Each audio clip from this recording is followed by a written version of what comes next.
All right, well, I'm going to start that. Welcome to the Behind Them Sticks podcast, brought to you by TSWS Gaming.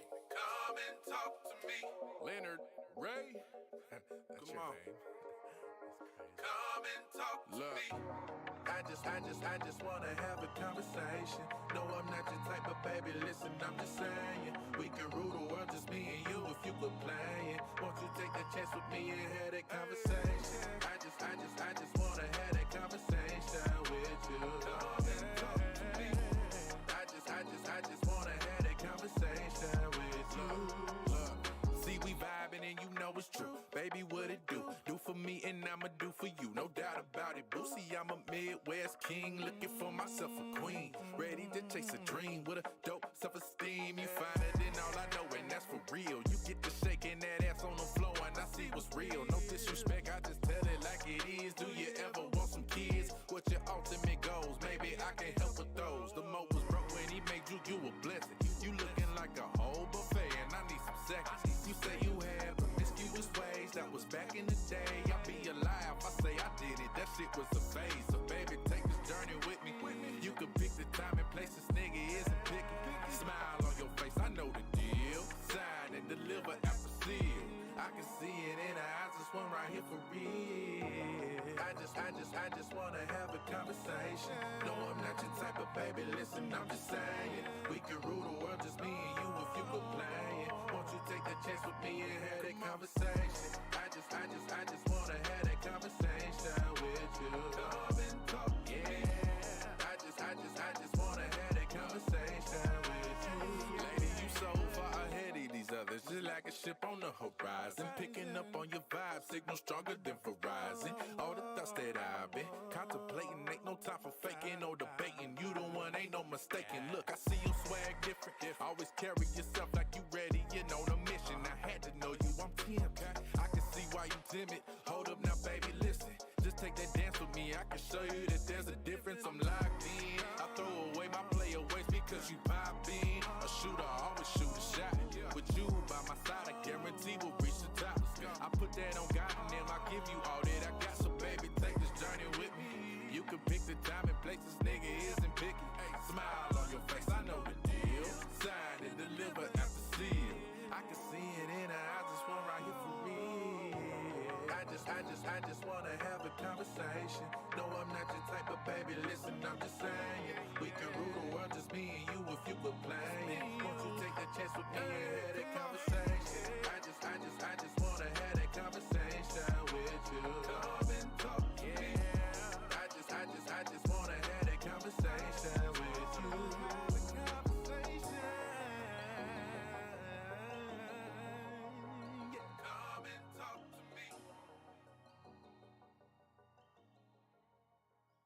We go. Looking at that greatness right there. Marlo Yeah, Briggs. buddy. Yeah, buddy. What up, everybody?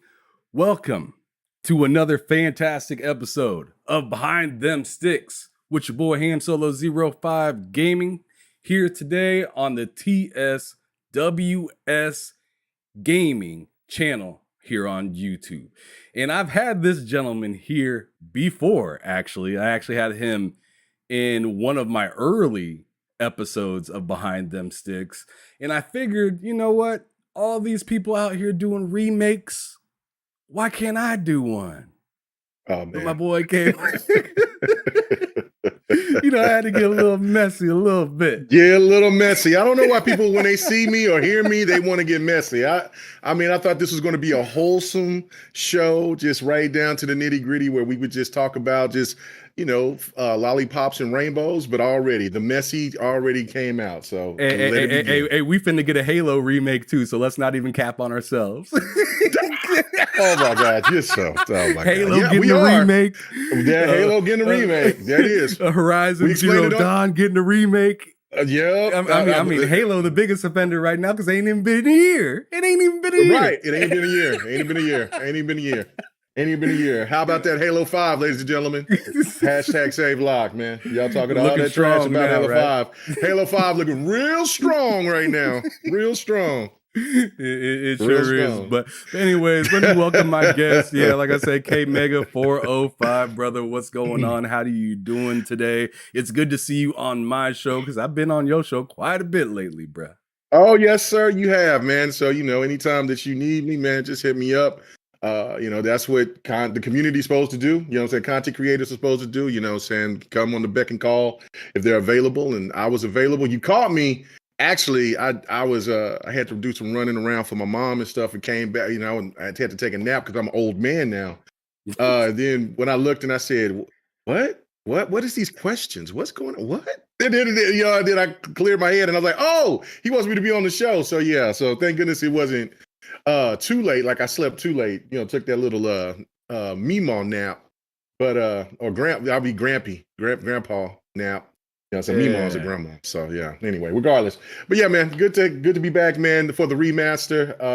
What could I say, man? Ready to have some fun. Looking at the guests over here, Yobi, Stank Ma. What's going on? You know what I'm saying? Yeah, shout Too big. out to the guests. I see Strictly out there, Dragonheart, Yobi, Stank Ma, Cozy Beluga. Oh man, let's go. It's fantastic to see y'all. Make sure y'all hit that like button. If you can, share this thing out so more people can come out here and check this out. And this is a remake, so it does look better. If you ain't noticed, I've changed my layout and my overlays and whatnot. Looks good, man. Looks good. Man. Working. I'm really trying to put more effort into all this and whatnot. So trying to do my damn thing out here, man. It's not always easy, but gotta do what you gotta do, right?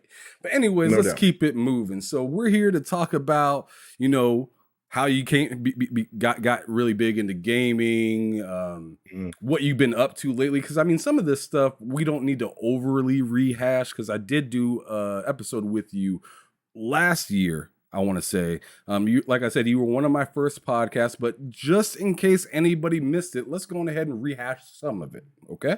Okay. All right. So the first thing before we even get into that, I want you to first let everybody know what gaming and social media platforms that they can find you on to either game with you. I know you do your like Sunday night fights and stuff like that, or be on a show. You do your show every Friday and whatnot. So go on ahead and sell yourself.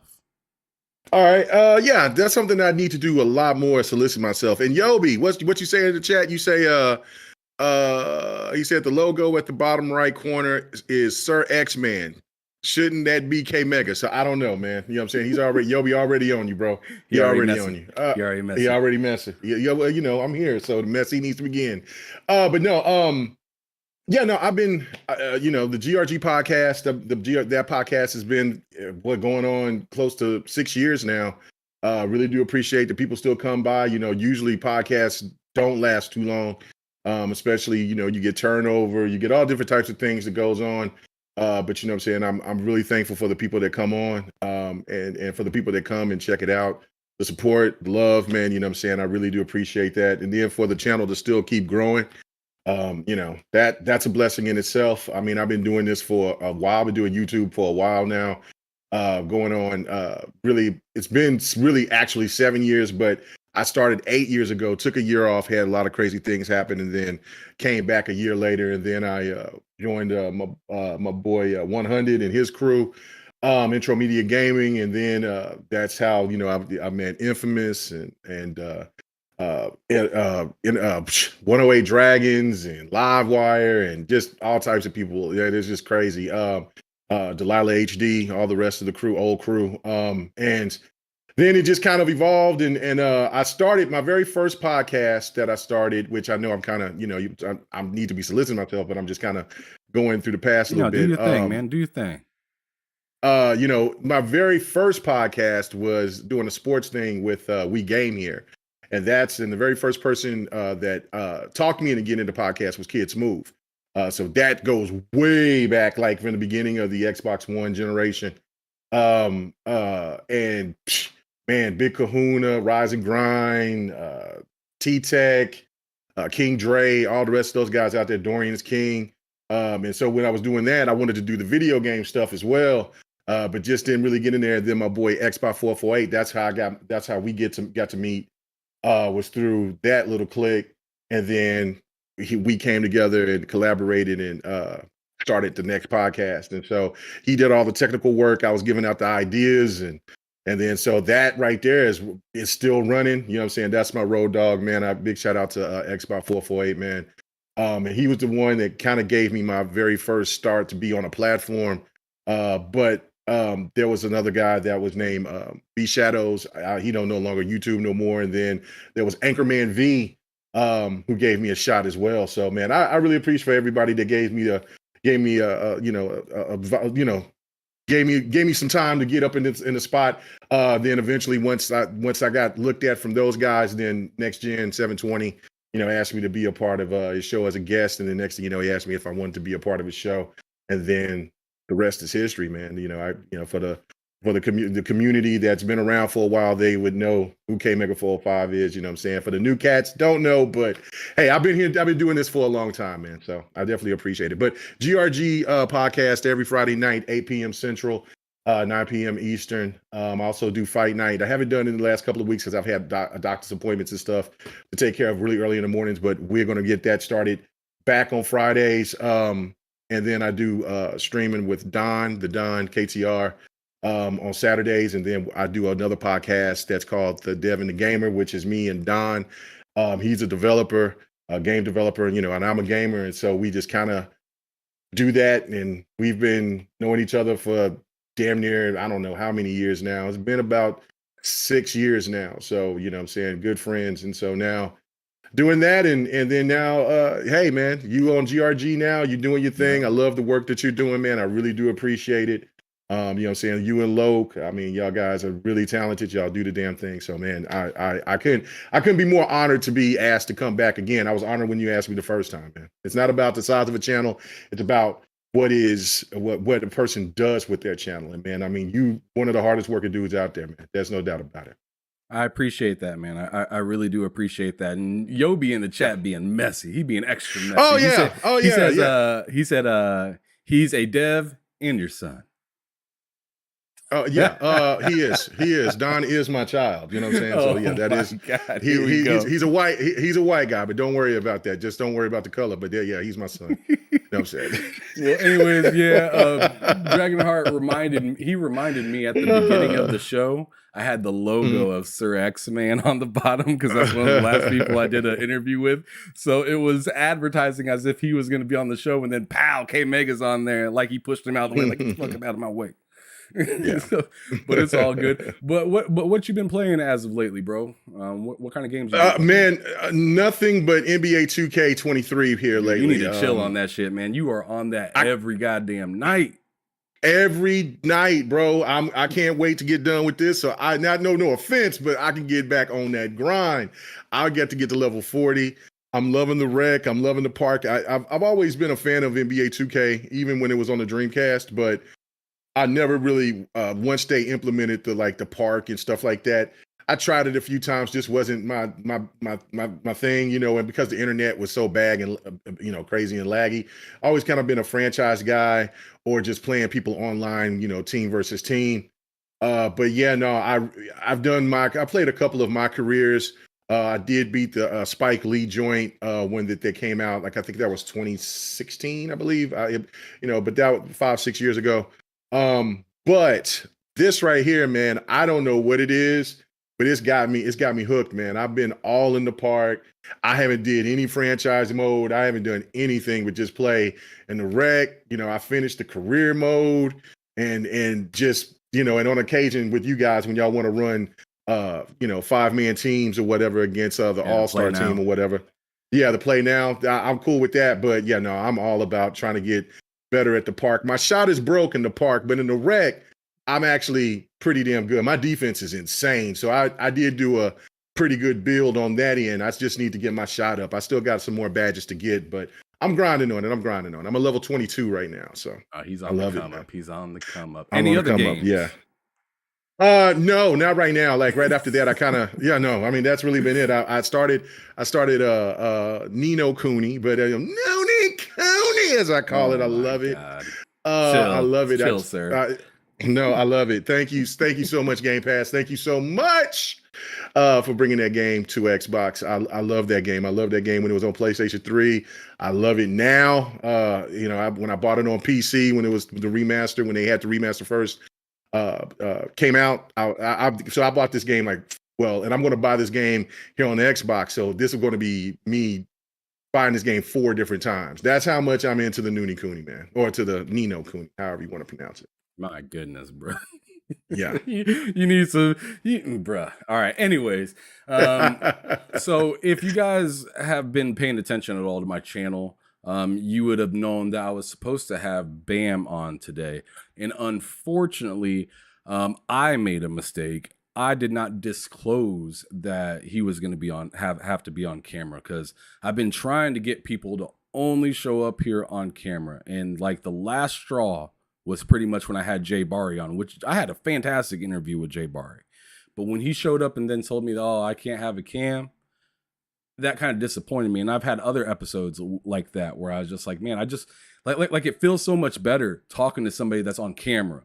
So I'm not sitting here looking at a picture for an hour and 45 minutes, 2 hours or whatever. So I had to let him know that he told me he couldn't do that right now. And I said, yo, whenever you are thinking about being able to do that, holler at me and I'd be more than happy to get you on the show.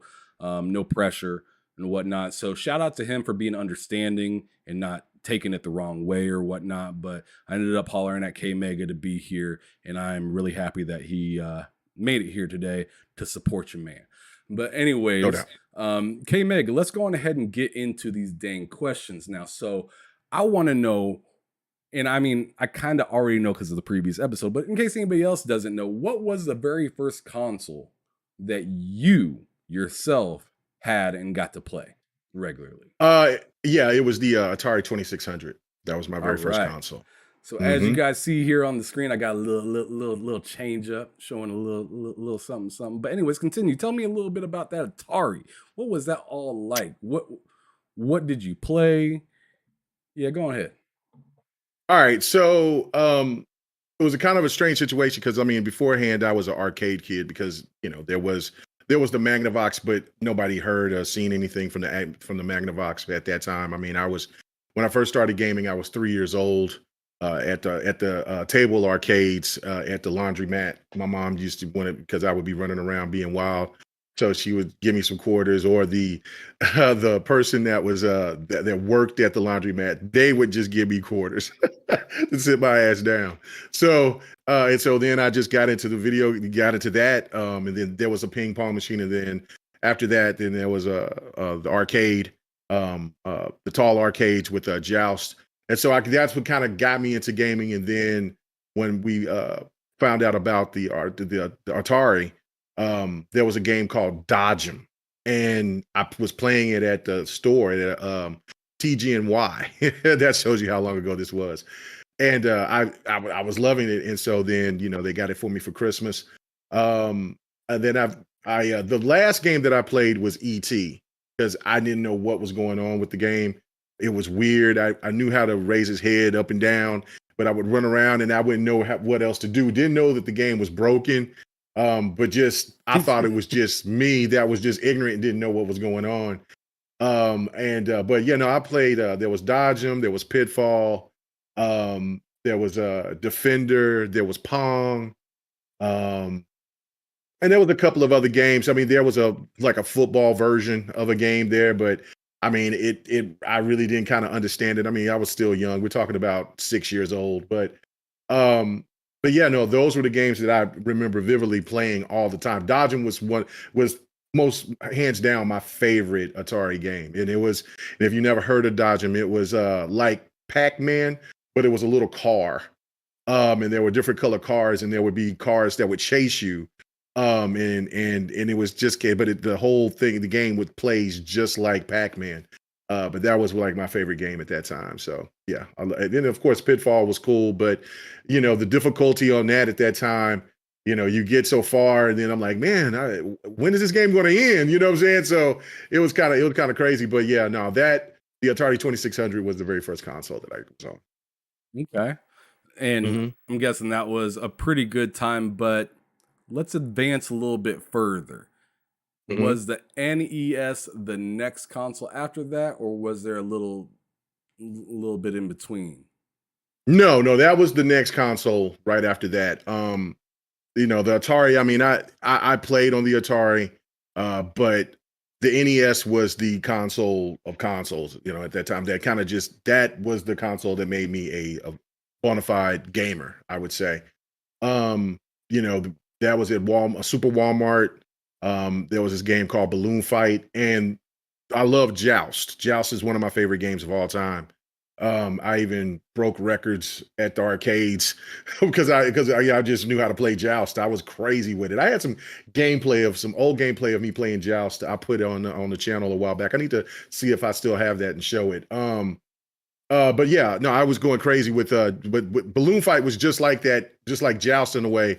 So that caught my attention. And then after that, played Ice Climber, and then of course there was the Duck Hunt. And so the little thing with the gun, like, yo, this is different. And so after that, like, I was trying to talk, my mom and my grandmother and my grandfather to get it for me. And of course they would tell me no, they wasn't going to get it. I'm crazy, you know what I'm saying? No, I need to be doing something else. Instead of looking at these stupid toy boxes, is what my grandfather used to call them. Oh Lord, Yeah. No, you don't need to be worried about the little Disrespecting stupid it. toy boxes. Yeah, disrespected it. Like you just get out there and keep playing outside, and which I was, but it was just more of a thing for me. Like I just wanted that. I wanted to get the console only really for Balloon Fight and Ice Climber because I loved it a lot. But yeah, I didn't think I was going to get it, and then on my birthday I got an NES, and that just changed everything. Like that, there's so many games because I didn't even know that there was so many. I haven't seen, like, compared to the Atari, like you would go some places and there would be only just so many games that would be available to maybe I would want to get, and then they were expensive, or more. I should say more expensive than what my family would wanted to buy. So I didn't get to play that many games on the 2600. But the Nintendo, it was a little different because the games they they were there were some games that were really expensive and some games that weren't. And then of course they came with bundles and things like that. So it was pretty cool, man. So I got to get a chance. And then of course there was a video store that was the first video store. It wasn't like a Blockbuster or anything like that. It was just a regular just chain that was doing VHS movies and betas, which that tells you my age again. Like if you remember the beta movies, but they were also starting to Betamax. rent out, yeah, Betamax to rent out Nintendo games. And so when I first walked in there and I seen all of these Nintendo games, it blew my mind. Like, wow, it looked like a smorgasbord, like just insane. So and so then I was renting a couple of games. My mom would rent a couple of games for me for the weekend or whatever. And then I would find myself just playing all different types of games. And yeah, and just fell in love with the console. What do you think was like the game that made you a gamer though? Was because obviously after the 2600 you're like, man, I'm really digging this hobby, right? Mhm, But what mhm. was the game that like solidified and really put down like early on in your life that you were like, wow, like this is wild? Rygar, hands down. Uh, there was there was nothing like that at that time for me that I played. I remember, like if you're around my age, you just went about the way that the box looked. You didn't have reviews, you didn't have anything like that, or not in Oklahoma. We didn't have no magazines and stuff like that until later on down the line. Um, so it was just looking at the box. Oh my god, look at it, look at it. Oh my god, oh my, just looking at it makes me want to play it right now. Wow. But yeah, Hitting that licks. that was everything to me, man. Like once I got to play that and that music kicked in, dun-dun-dun-dun-dun-dun-dun, and I was like, look at these graphics, and and I was so young and not understanding about like what I'm just like, look at where this game looks. It looks so crazy. I didn't know how to say graphics or anything like that, but I love that game so much. And I mean, I told you what happened. You want me to share that? Yeah, go What on I told ahead. you Let about everybody okay. know. Let everybody know Oh, that yeah, you're a yeah. thief. Let everybody know Oh that my you're a God, thief. stop that. Stop that. Okay, so at the rental store, we and that was because I remember it was a game called Kid Nicky, and it had Rygar. So I had the 2 games, and so my mom was like, it's time to take the games back, and I was so upset. I was mad. I was crying because I didn't want to get rid of the game. Damn. I was like, man, yeah, I was into Rygar like that, man. I was so caught up into it. Like, it was really weird for me to feel that way about a game. And then, the way that my mom and my grandparents was looking at me, like, I was like, damn fool, boy, what's wrong with you? What? What I'm saying? Just put the game in and get on. So what I did is that I returned Kid Nicky, but I did not return Rygar. And so, he said, say it one more time. No, Nick, oh, Nick. I got you, Yogi. But yeah, I gave the boxes to my mom, and I was hoping that she didn't pay attention because I gave Kid Nicky, but I did not return Rygar. I kept Rygar. And so I was, I knew that I was going to get in trouble, but I thought like to myself, like I got at least I got another day or so to keep playing this game before somebody says something. But for some odd reason, the store never contacted my mom about the game being missing. And remind you, like I said, this wasn't as advanced as a Blockbuster or a Hollywood Video. This was just a regular mom and pop store that just got started, kicking off. And so I'm pretty sure that they had like robbing mom and pops, bruh. Listen, I was desperate. Times was hard for a kid, man. I was a child, man. I needed that Rygar in my life. So I kept it. I knew that I was going to have to eventually get it back. Give it back. And nobody didn't say anything. And I remember one time my mom came in and she saw me. Well, it was my grandmother came in there and said, "Where did you get that game from?" Oh, I said, "Oh man, a friend let me borrow it."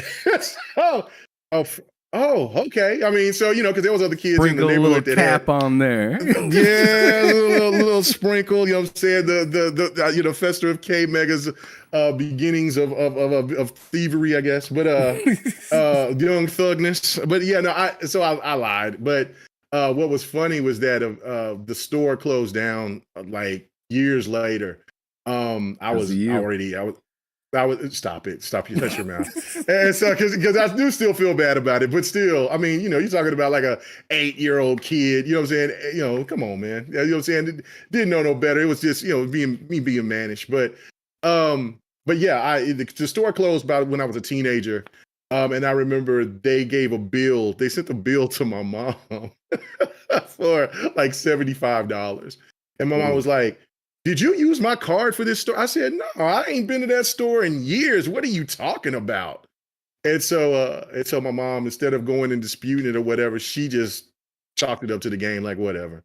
So I got away with it. Even to this day, my mom and grandparents, well, my grandparents have passed away now, but my mom, she don't even know, because y'all probably would get cussed out right now for stealing. But yeah, I was on some thuggery right there, man. That Rygar was everything to me, man. So, and I still love Rygar. But I eventually bought the game when I got older. But yeah, Rygar was that game. Like it changed everything. Like I could not stop playing. I was obsessed with it to the point to where I was like, I got to beat it. I know it's hard, but I just got to get better at this game. And then right after I beat that game, then Metal Gear Solid was another game that was there. And I had that same type of mentality. And after that, that was it. Gaming just was a part of my life. Like I said, I've been a gamer forever, but as deep as into gaming that I am now, it's because of Rygar. Rygar got me there. He was solidified in the game at that point. Right. Solidified. All right, cool. So moving forward, let's talk about growing up a little bit. So Oklahoma boy, right? Oh yeah. Born and raised. Oklahoma boy. You see that OU right there? You see that OU right there behind your back? Look at that. And it makes me sick. Yeah. And Billy Sims signed that. That's why it's engraved in that shrine right there. I can't even cap that. Yeah, Billy Sims. Yep, you know what I'm saying? With the 78 Heisman. Let's go. Okay. That's what's up. All right. So yeah. So growing up, What was it like being a gamer in like school and all that stuff? Like, were y'all really talking about it? Were you like comparing, contrasting with friends? Were you actually borrowing game from friends, or was that all cap? No. We did borrow games. There was I mean, it was later on down the line. I mean, there was uh it was kind of crazy because the neighborhood started to become more uh what's the word? More other races started to come into the world. I mean, world into the neighborhood because it was predominantly black. And then so like there were Asians, and then there was bikers like Hells and Angels and stuff start coming into the Oh neighborhood. So shit! it kind of yeah. So it was kind of really crazy how it kind of happened. I mean, because from the 70s all the way to like the mid almost well to the end of the 80s, it was predominantly black neighborhood, and then it changed and started becoming more integrated with all different types of races. And then but the first group of people that moved in were Asian people, and so they or I should say Eastern. And so so of course kids are kids, and we play and enjoy each other and stuff, and they talked, and he had a he had a Commodore 6400. And then so I got a chance to play it. And then I told that story as well. Like my grandfather, he was a trash man, and so somebody just got rid of their Commodore, and then he gave it to me, and so we would trade games. I didn't have but only like two games. He had a whole bunch. Right. So that's kind of what kind of started everything. And then just as time passed on, it just became a situation where the kids in the neighborhood would talk about gaming, but at school it was a totally different story. Like, I mean, there were the kids that were at that time. What was really popular was cardboard games like Dungeons and Dragons and things like that. But there was always kids that were always bullying those kids, things like that. Now, I was always in sports. So and I was always taught to fight back, but there was a lot of kids that didn't. So if you tried to, and then there was some of us that would watch anime, or we called it at that time Japanimation. And then so like there were in some, and like I never seen heavy metal at that time. I was too young, but there was kids that did, and they would talk about it and stuff. I'm like, oh man, I want to try to see it, but I was afraid that I'd get in trouble if I see it because heavy metal is very adult. So, but like Robotech and Transor Z and all that other, what I'm saying, and Speed Racer, all these, Voltron, all that other stuff. Like there would be kids that would fight you because of that situation. So video games was nothing different. Like if you would go in there and like you would be talking to a friend from the neighborhood, and let's talk about like playing, we'll catch up and play video games. There would be some kids that would be like, oh no, like, oh, y'all play that? That's sissy stuff. You know what I'm saying? Y'all some nerds, y'all, and then they would try to want to push on you and stuff like that. But I bust their ass. I punch them. I don't care. Once you put your hand on me, I'm punching. I ain't pushing back. I ain't talking. I'm just gonna stick you. So that so I didn't get as much flack as other kids, but it was sad in that era because when you were just growing up, like people who were into that type of thing, they would get shunned so bad, and it lasted all the way from not only from when I was a kid. Now, what was really crazy, arcades was cool, but console gaming and board games weren't. And it was, wow. But arcades, yeah. Arcades was cool. Like you hanging out at the arcade spot, that's where all the cool kids hung out, stuff like that. But when it came to like console gaming and board games, nah, man, you got to look totally different. And especially if you talked about Japanimation or animation, what people call it now, anime now. Yeah, people would definitely try to harass you, try to punk you, stuff like that. It was really crazy time, and that didn't really end until I would say the mid 90s. So when you're looking from like the 80s on down to the middle of the 90s, probably about 96, 97, things started to change and people started to become more and more accepting to gaming, and which is really cool. But just in the 80s, man, it was just a different vibe. All right. Well, speaking of the 90s, pushing forward from like the NES and Commodore, what was up next? Did you continue on the path of Nintendo, or did you merge into a different lane? No, I went away and got to Sega. It was weird because I love the NES so much, but it was something about the Super Nintendo that wasn't. It seemed like I outgrown it. Because at this point in time, like we're junior high kids at that point, and so you want it to be more adult. I'm not a kid anymore, type of stuff. And so when it came out when Sega came out, it started. And I mean, it started way before that, but it all remember when Mortal Kombat first came out and on the consoles, and Nintendo didn't put the blood in. And at that time, magazines and stuff were coming out. And so when you would read about this stuff and then you talk about, with other gaming friends and stuff like that, that was the thing. Like, man, I'm not no child. I mean, I want to see the blood. I don't care if this game looks better on the Super Nintendo or whatever. So I want to get a Sega. But there was other kids that was still fond of Nintendo because of the NES. So they went ahead and got it. And so kind of like what was how it all played out was that other houses would have a Sega, other people would have a Nintendo, a Super Nintendo, and then there would be people that would have like going into the 90s again, the TurboGrafx 16. So everybody was always claiming that their console was the best console. This was my next question. Actually, was KMEGA out there protesting? Protesting heavy. Sega was everything, bro. Like, no, but it was just a different vibe. Like, there was no, I'm not going to play on the Nintendo because of this or that.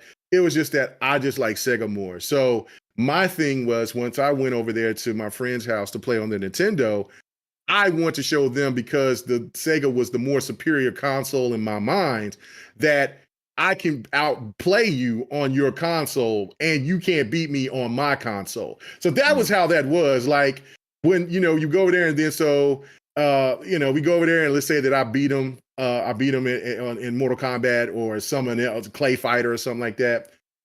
Clay Fighter I think was later on. I think that was Nintendo 64. But I played damn near every console that there has been out there. But yeah, I'm always about the competition. So when I would go and I would play my friends or whatever, I would always want to make sure that I could beat them and then try to swoon them to go ahead and get a Sega. I'm like, come on, man, you got to get this Sega. You got to get a Sega. You got to get a Genesis, man. They got Shinobi. They got Joe Montana football. They got all this good stuff, man. I'm telling you, I'm saying? You can still play on your Nintendo, but I'm telling you this. And then so they would come over there, and then there would be a couple of games that they would beat me in. I would get mad, and then I'm like, okay. So I would practice and practice and practice.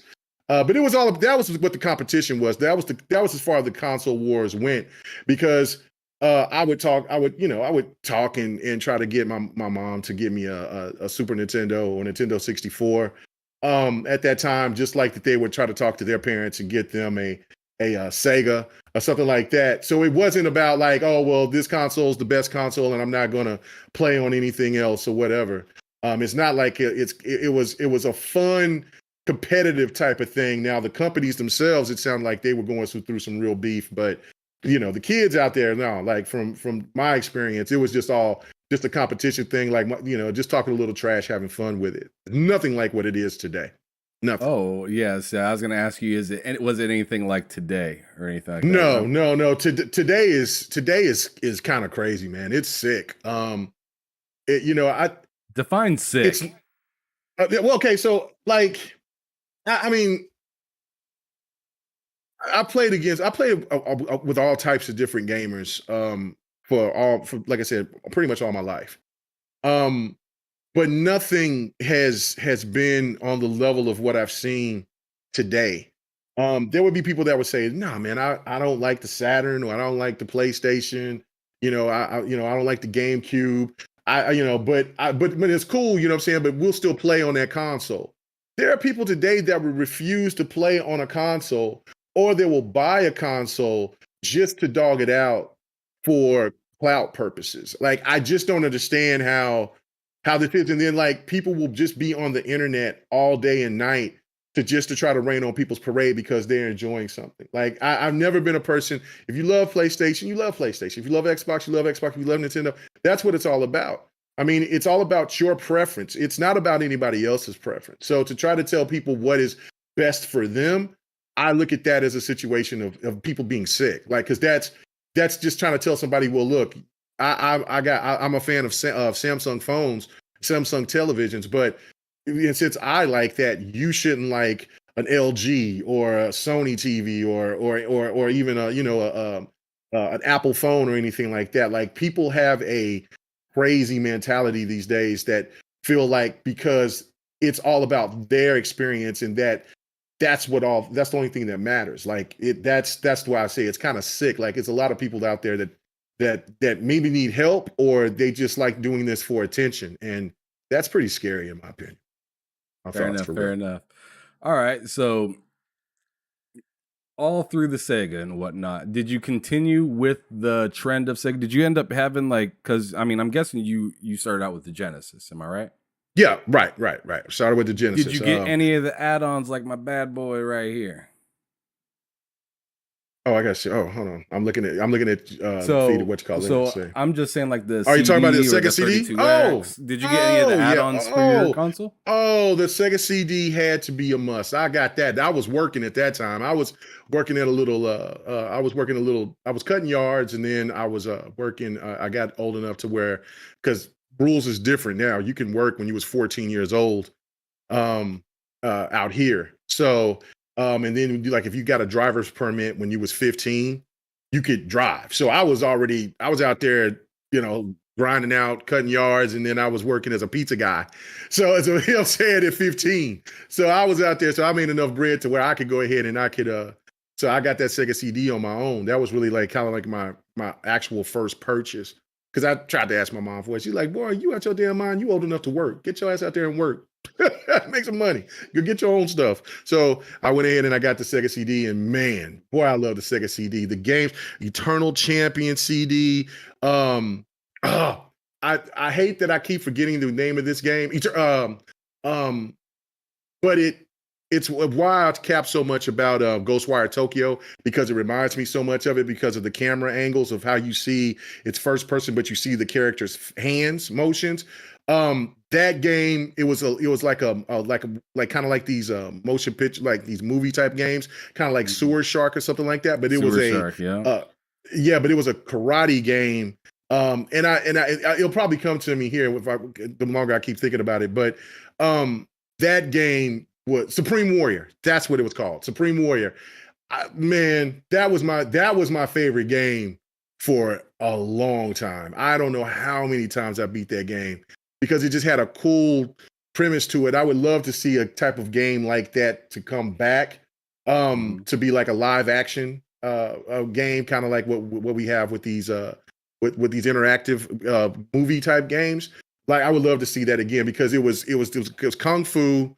You had powers, wind, fire, water, and you could switch between it. And when you was fighting a boss, you would have to block and do all types of crazy things, and then use your powers on them, and then of course use your hands and feet. But you never seen the character; you only seen the hands and the feet motions. I love that game so much, man. And of course Sonic CD was really great. But yeah, Supreme Warrior was everything to me, man, back then.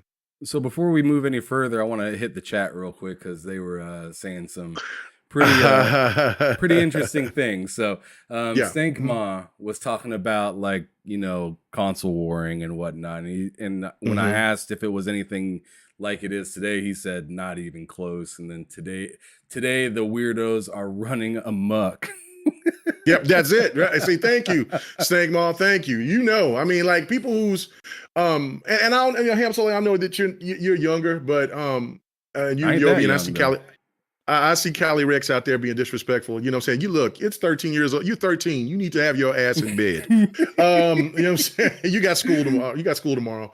But shout out to Cali Rex. But yeah, no, that's the crazy thing about it. It's all right to have a debate. I love having debates. I love having fun, talking a little trash respectfully. I never try to go out of bounds, unless it's somebody that I feel like I can, go left with, just talking some trash or whatever. But I'm never going to disrespect a person for liking something that I don't. Like another, the saying of another man's trash is another man's treasure. I mean, it's just because if there's a certain game that I'm not into doesn't mean that I should. That's not my business. It's the person. If you want to spend money for that game or for that console or for whatever, that's on you. It's for your entertainment. That's what the beauty of gaming is, in my opinion. And people are out here really trying to make this out to be.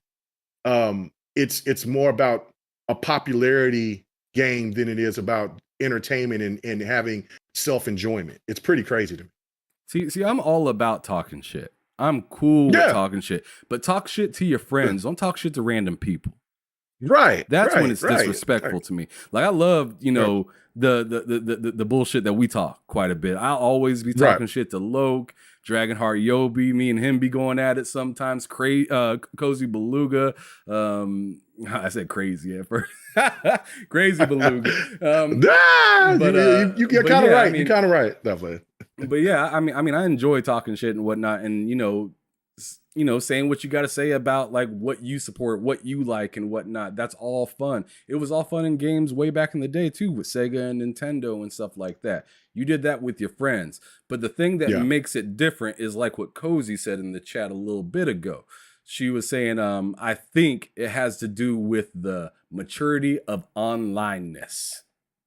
And that's a fact. Yes. People are too comfortable talking online to other people and just really laying into other people, knowing that they can't actually reach through that screen and choke you. Right. Yeah. No, and that's right. Yeah. That's the sad thing about it.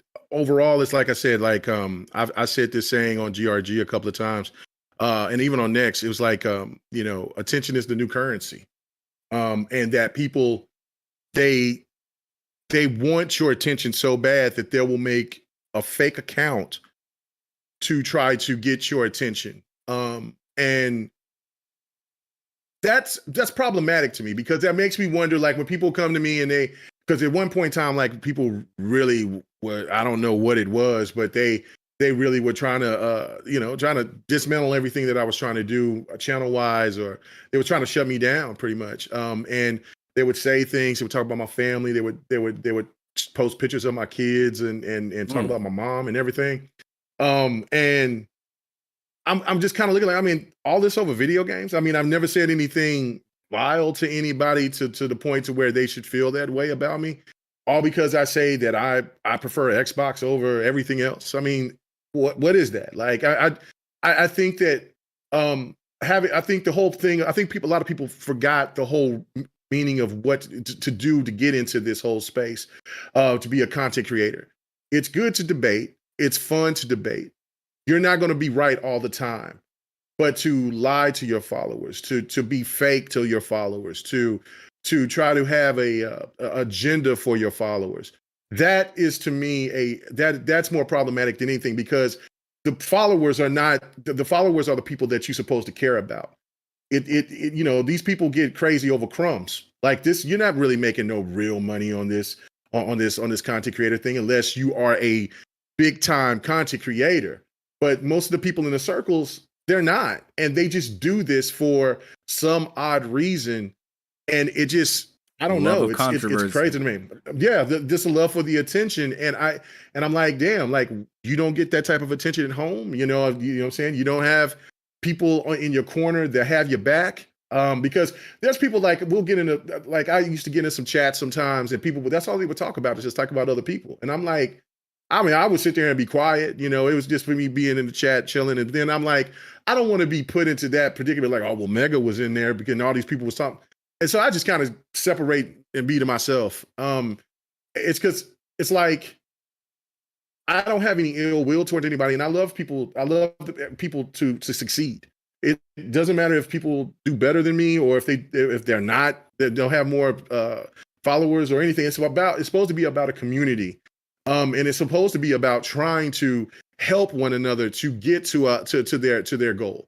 And once people get to a point to where they feel like they're just too big for other people, that's when you kind of see people, what they're really about, what their worth is about. And once you see that, I just kind of step away. I back out, man. Like because it just, I'm always about trying to help people. And you know what I'm saying, even as quiet as I am about certain things, people don't really see me just and jumping into parties and saying what's up or whatever. But anybody could hit me up and say, hey man, you want a game?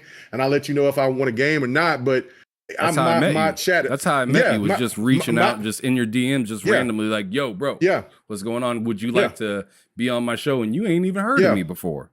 No. And that's what it's all about. Like I sit there and checked out the channel, and then I was in there, I was like, oh, okay, cool. You know what I'm saying? They seem cool. So let me go ahead and just hop on. And even the ones that, like, some of the channels that, like, I used to hop on that used to just act a fool and be wild. I mean, I would still be even killed. What you see is what you get. I am not a person that's going to wolf tickets for attention. Tickets. This fool said wolf tickets. I'm not doing it. I'm not Bay doing Area? it. Like, what's going on? Yeah, bro. You know what I'm saying? That E40. You know what I'm saying? That too short. You know what I mean? You know what I'm saying? But no. But I'm just. That's just me, man. I'm like, what you see is what you get, man. I'm always going to be even keel how I am. I can get a little wild and frisky, but at the end of the day, all I'm about is just want to have fun, talk some shit, play some games, and keep it moving. You know what I'm saying? We're all gamers here, supposedly, right? And so that's what we need to be doing. That's what we need to be doing. Well, I want to shout out something that Callie Rex just said. He said, also just want to give a shout out, KMEGA. He's the one that got me started in the podcasting scene. He deserves nothing but positivity. KMEGA is willing to give people like me a voice. He's great. Yeah. Thank you, man. Appreciate it. And I 100% co-sign on that because I'm on his podcast. He knows what I'm trying to do. He knows I'm trying to grow, do my thing, but he also knows that I enjoy just sitting back and talking about gaming and talking shit. So he had me on his panel almost like it was a little bit after me and you did a podcast together. We did the first Behind Them Sticks. Or one of the early episodes of that. You invited me over there. I was all shy. KMEGA likes to say that I was all cool, nice. Yeah, I was like, everything. How you doing? I'm Ham Solo. Stop it. Yeah, I was nervous. But things have changed. Yes, it has. Yes, it has. And that's how it always have, because I used to make fun of Delilah because she was so soft-spoken. Hi, I'm Delilah HD. And so she would hate that now. But yeah, by the time, a couple of months passed, hell, not even a couple of months, maybe a couple of episodes, then everybody starts jumping on me, giving me problems. So it's, but I mean, I love that though. Like I love the pushback. I like when people challenge me because I feel that makes for good content for people out there that are listening. I don't ever feel that you should have a podcast full of yes men and women. And I always, we've got into it a couple times already. Yeah. Like, I mean, there's not one time that I've had a member of GRG or even on Next Podcast with me and Nextbot. Like, I will challenge you, and it's because I'm really passionate about how I feel about things. And that don't mean that I have to be right all the time, but I'm damn sure going to talk like I am. You're going to have to prove me that I'm wrong. So that's how it is. But I come with love. I don't ever try to be disrespectful or try to demean somebody, even if they are wrong and I'm right. You know what I'm saying? I just, hey, take your L. We good. You know what I'm saying? And I don't fester on it or whatever. It was kind of funny because I had to take the L this past GRG because of the Stadia situation, because I was capping for Stadia. And so it was funny because stop it. Disrespectful. But and so Lemon decided, so 108 Dragons decided that he had to come on to the show, and you know what I'm saying, and he said, oh no son, I didn't come here to glow, son, but you was wrong. But I like that. Like, that's what I'm saying. Like, I'm human, but I love that, and and that's one thing that I've always been proud of, doing what I do, is that I never had a person that was a yes man or woman on that panel. Either if they were either guest or a panel member. I always liked when people challenged me because I thought that was the funnest part about doing the podcast. Callie Rex, get your own damn CRT TV. I can guarantee you if you hit a few Goodwills or thrift shops, you will find one. I got this bad boy for $10. It ain't $10. Yeah. They ain't crazy expensive yet. I mean, they're not. The bigger TVs kind of are getting, up there a little bit. Oh, they're getting higher again. People are starting to get those old televisions. Yeah, because I mean, especially with the rise in gaming and stuff like that, people want the best, and I mean, CRTs are the best for your older consoles compared to having to buy all this extra shit for your like 4K TV and shit like that, because it all comes in all fuzzy and looks all weird and shit. But Cali Rex, go ahead and go on to a Goodwill or something like that and find your ass a CRT TV. You can probably get a better one than mine for around the same price, maybe $20, and get something twice the size or something like that. Just remember, if you live upstairs, you're gonna have to lug that bitch, and it is not gonna be light. It is not gonna be light. No, there's a lot of technology in that tube box. A lot of technology. Man, absolutely. Yeah, that's funny. Big shout out to JCAD 98. You know what I'm saying? Gaming. He said what's good. He said what's good. So what's happening, man? What's happening? Yeah, I appreciate him for stopping through. And to those of you that have not been here before, go on ahead and do me a favor, hit that like button. If you enjoy this kind of stuff, hit that subscribe button. I do this show, this specific type of show, twice a week on this channel, and then me, Cozy Beluga, and Loke also have a show that we do every Friday, 3 p.m. Central, or the Lord's time, and then 4 p.m. Eastern. KMEGA, you already know what it is, dog. Oh, you know what it is, the Lord's time for sure. Yeah, that's right. But anyways, so moving from Sega, did you like because I already know what your all-time favorite console of all time is. Go on ahead and let everybody know, what was that console that really just, I mean, because you already said, the game that changed shit for you, but what was the console that changed shit for you, that made you step back and be like, bro, this is next level right here? You know what? Now these days, I kind of feel like I shouldn't say it because I'm just playing with you. The PlayStation 1, the PS1, God tier. That's my favorite console of all time. There hands down, there's nothing better than it. In the sense of games, there is, I have a my heart is really close to the Dreamcast and to the 360, and the 360 is close second, very close second. But nah, man, the PlayStation 1 was everything, man. And then, you know what I'm saying, when I got introduced to Tekken, that changed everything. Like there was 2 times in my life that I felt like, okay, the gaming situation, I got cool school. I got to have my grades up for college, for me potentially going to college. You know what I'm saying? I'm playing sports. I'm doing all this other stuff, and you know what I'm saying, and yeah, no, and then of course, I wanted to get the Saturn, but the Saturn was just too expensive for my blood at that time, and so I just could not. So I just couldn't. I was like, man, you know what I'm saying? This PlayStation thing. Oh man, okay, well, let's try it out. But it was my homeboy that convinced me because he got it first, and he wanted me to come over there to play it, and we played 989 football game day, and then we played it was a Jumpin' Jack Flash, I believe that was the game. That I thought that was terrible. I was like, oh man, come on now. And then he introduced me to Tekken, and that was it. That was it. I was like, what is this?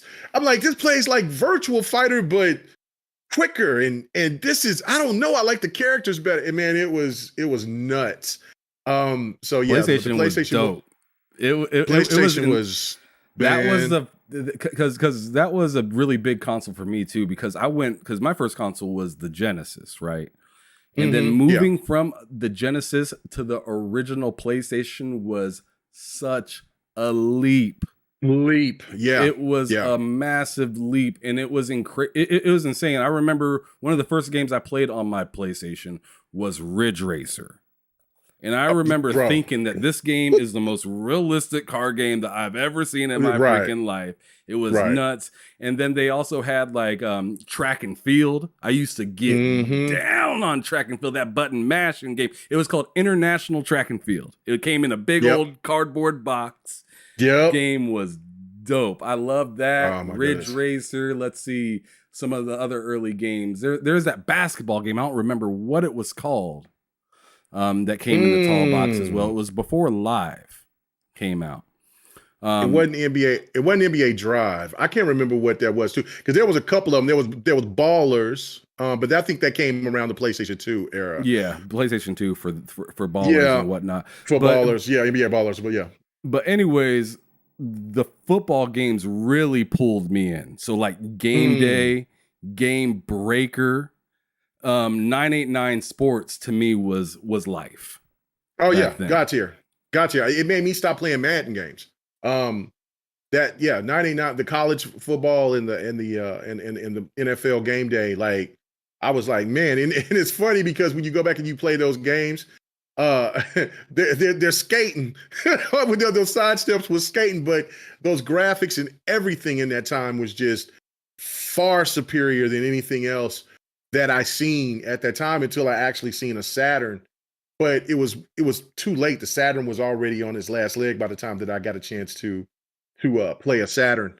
And then the game library was just not as robust. And so that kind of broke my heart a little bit because I was planning on getting a Saturn anyway. But it was just more the thing like, man, the Saturn just, I don't even see a lot of games for this console. So I just stayed with PlayStation. And yeah, like the games on that, like just unbelievable, because more like when you was talking about, like I said about Tekken, but I mean, there was Battle Arena Toshinden, there was Xenosaga, and that was the console that introduced me into Japanese RPGs. Now I played a Lunar and Phantasy Star on my Sega, but I didn't understand the concept of that. And so when I went back and I need to go back and try to play those games to see, why I didn't understand it compared to, man, I think it was just probably getting older, had a better understanding of how a game works or operate. But yeah, no, like Wild Arms, Xenogears, Legend of Lagoon, Legend of Legaia. Legends of Legaia. My cousin to this day still caps for that game, and I hated it because I am not a turn-based dude. I'm not a turn-based. I mean, you already don't make me have to bring up Final Fantasy again. Bro, listen. Legend of Legaia is top tier everything for me as well. So like that combat in that game, that's the thing that I liked about Legend of Legaia, because of the combat, because it was like a fighter, but the stuff that you could do to your enemies, man, once you got powerful, oh my God, like it was nothing like it. I'm saying, if it wasn't for Final Fantasy's CG and Final Fantasy VII CG and things like that, Legend of Legaia would probably be, Legend of Legaia and Xenogears would probably be my all-time favorite. But because Final Fantasy had the CG and I got really in depth into the world, and that was really the very first game that it took me a year to beat Final Fantasy VII. And that I continuously stayed on. Like Rygar was the game but I eventually beat it. That game seemed like, I didn't think that Final Fantasy VII was going to get beat, because I'm like, man, I don't know what's going on. And then I get caught up into like wanting to beat those things in the volcano. I think they were called Emerald and Ruby, I think. I can't remember, but they were 1 million hit points. And I remember I said, because you couldn't cut off your PlayStation. You couldn't cut off your PlayStation and try to, because you couldn't save it when you was in the middle of the fight. So you had to fight them. So I remember if I had something I need to do, I would fight them. I would put the game on pause, or I would just have it right there, because they can't make a move unless you make a move, and just had that PlayStation running all day until I came back to finish it. And then it took me the whole day to beat one of them. And then the other one, it took me hours, but it took me less time because I had a understanding, because I lost I think it was Ruby is the one that I lost to first. And then that was the one that and I had to go back and fight him again. But yeah, no, I like PlayStation just had everything that I desired. And when you brought up Ridge Racer 4, that's still some of the best gaming music to me of all time. if you go back and you listen to the Ridge Racer 4 music, I don't know, man. I can still bump that right now. Like Silhouette, and, you know what I'm saying? And then like when you beat the game, the music, and then it's like all the fireworks and everything, and they got this, it's Ridge Racer. Oh my God, boy. I'm gonna play that game again. I'm gonna find that game. I'm gonna play that game again. Man, I want to play it right now. The graphics look ugly as hell now, but man, I love Ridge Racer. I love speaking of music in games. You used to be able to pop them games out of your PlayStation and throw them in your CD player. Some of them. Yes. Yeah. I remember I used to do that with Twisted Metal all the time. Twisted Metal 1, I think it was one long track. And then Twisted Metal like 2 and like 3 and stuff like that. They had like Rob Zombie on there and stuff like that you could just like sit back and listen to. And I used to think that was just insane. I'm throwing this black bottom disc into my stereo player and it runs. And I can listen and jam to the music that was in the game. I just thought that was amazing when I was a kid. No, it was just everything about the PlayStation 1 to me is just amazing. Like, like I said, the games, the tech at the time, and I've told this story a million times, but for people who haven't heard it, I went through 10 PlayStation 1s. God damn. I went through 10 PlayStation 1s. The reason why I got so many, I had a friend that worked at KB Toy Store. He was a manager. And so I would come there. He's like, man, your PlayStation messed up again? I say, man, this thing is busted. I'm like, because if you had the PlayStation 1, once you knew that disc, that eye was going out, you would turn it upside down and let the game and play the game that way. And then once the games wouldn't play when you had the PlayStation turned upside down, that was a wrap. It was done. It wasn't going to work anymore. So I went there and I had to pay for 3 PlayStation 1s. But after when he became manager, then he was like, man, I'll just go ahead and just switch him out. And so yeah. But I mean, I went through, that tells you how much I love that console. Because if there was any other console, even the 360 when it was the Red Ring of Death, I did go through about 4 of them.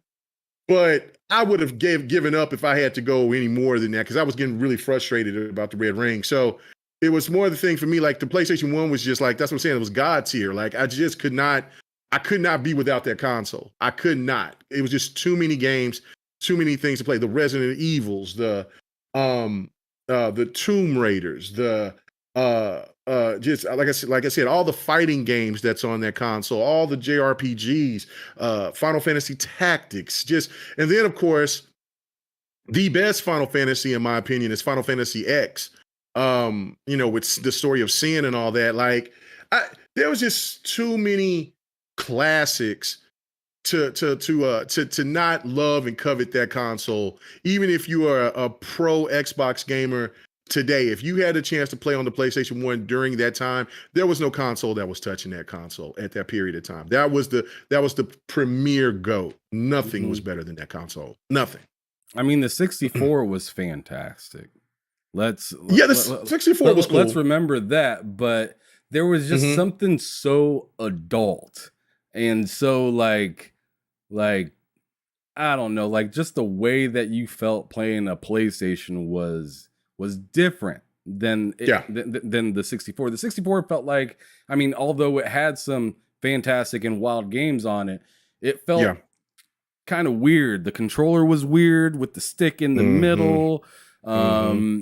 And the PlayStation, I don't know, something about that gray aesthetic with just the PlayStation sign that said Sony on top of it, with that like, and you actually had discs instead of these cartridges. It just screamed care, quality, and just like, I don't know, like maturity.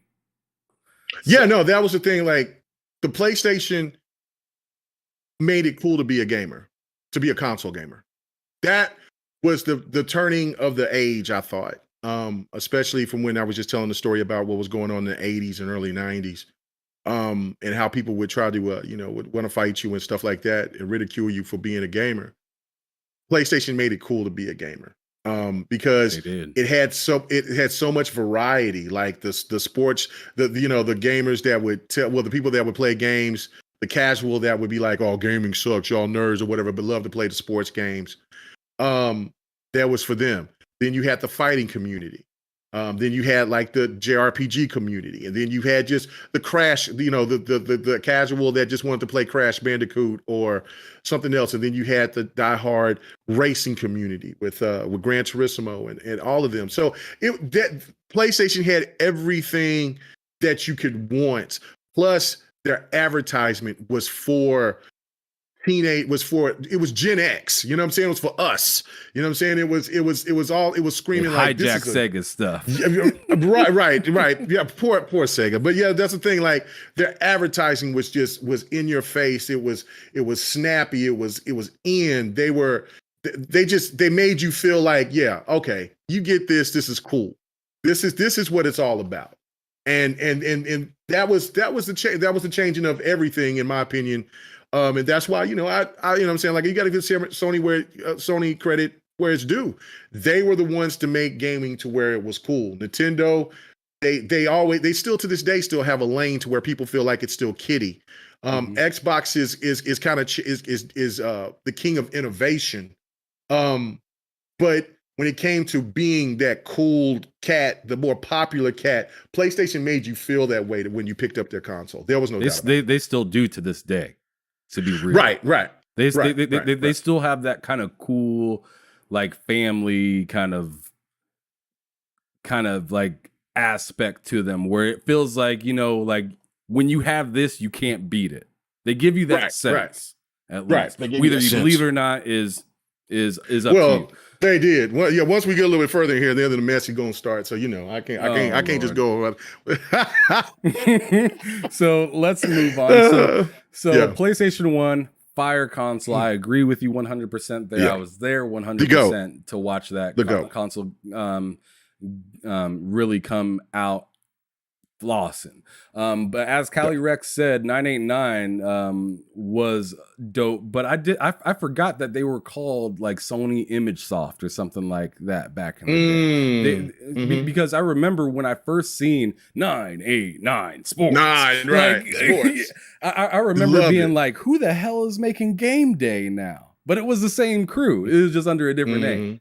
So I thought that was really interesting. But did you end up going straight into the PS2 after the PlayStation 1? Because I'm guessing you had to have, because you were just like, man, the PlayStation 1 was so fire, and this PlayStation 2 looks sleek. It looks and go ahead. And the line, DVD. You can watch DVD movies on this bad boy, and Tekken Tag is a launch title this game called The Bouncer. Look at the graphics of The Bouncer and Tekken. Yeah, I'm on it. And so when I told people like I was a PlayStation stan. There was no question. Like I was stuck up. Like I bought my son a GameCube. But so that was the thing about it. Like, see, it wasn't like I was trying to force my kids to have consoles. Like, well, when the PlayStation, I had my son when I was in high school, but my daughter didn't come until 5 years later. So around like 99, 2000. So I didn't try to force the PlayStation on my son. He really wasn't the biggest fan of it because they didn't have the game. Because the games I'm playing mature games. I'm playing crazy stuff, whatever. And so he wanted the GameCube. And so I got him the GameCube. And I hated the GameCube. I hated that thing. I was so stuck up. He was wanting to play Smash Brothers. I bought it for him. And I was like, this controller. Like, it's not the PlayStation controller. No. I was a stuck up. I was a that true GameCube PlayStation controller stand. Though, it was wild though, because if you played on the PlayStation, complicated. Yeah. In the original PlayStation, they ended up implementing the DualShock, right? Right, yeah. And it had that little red light on it in the in the center where you can turn on and off the analog. I don't know why they ever needed it to turn off, but anyways, I don't know. Yeah, but anyways, they crazy. implemented a similar controller in the PlayStation 2. It was just a little bit more improved and whatnot.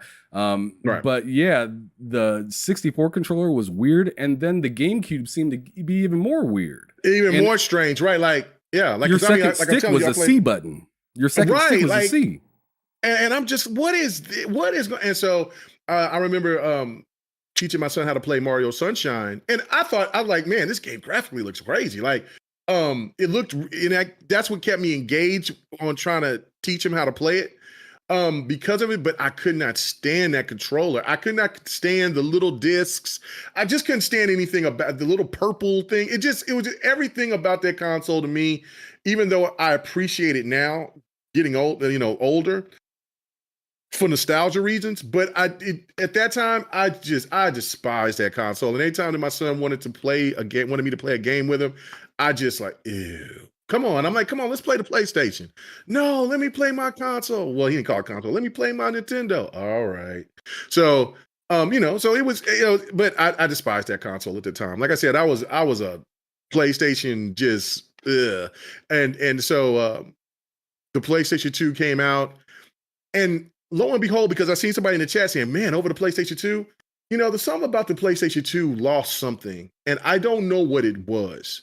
Now, I don't know if it was me at that time because, life was, I'm an adult. I'm taking care, I got to take care of business. I'm working a lot more hours. I'm doing a lot of things. And then this was the kind of like that second phase I was talking about, like kind of was getting out of gaming. Like gaming was fun for what it was, but I got other things I got to take care of. I got kids to take care of. And I got a daughter that just come into the world. Plus I got my son. And plus on top of that, I got, I'm in my own place. I'm doing all this and I'm in a relationship. And there was just so many other things that was involved.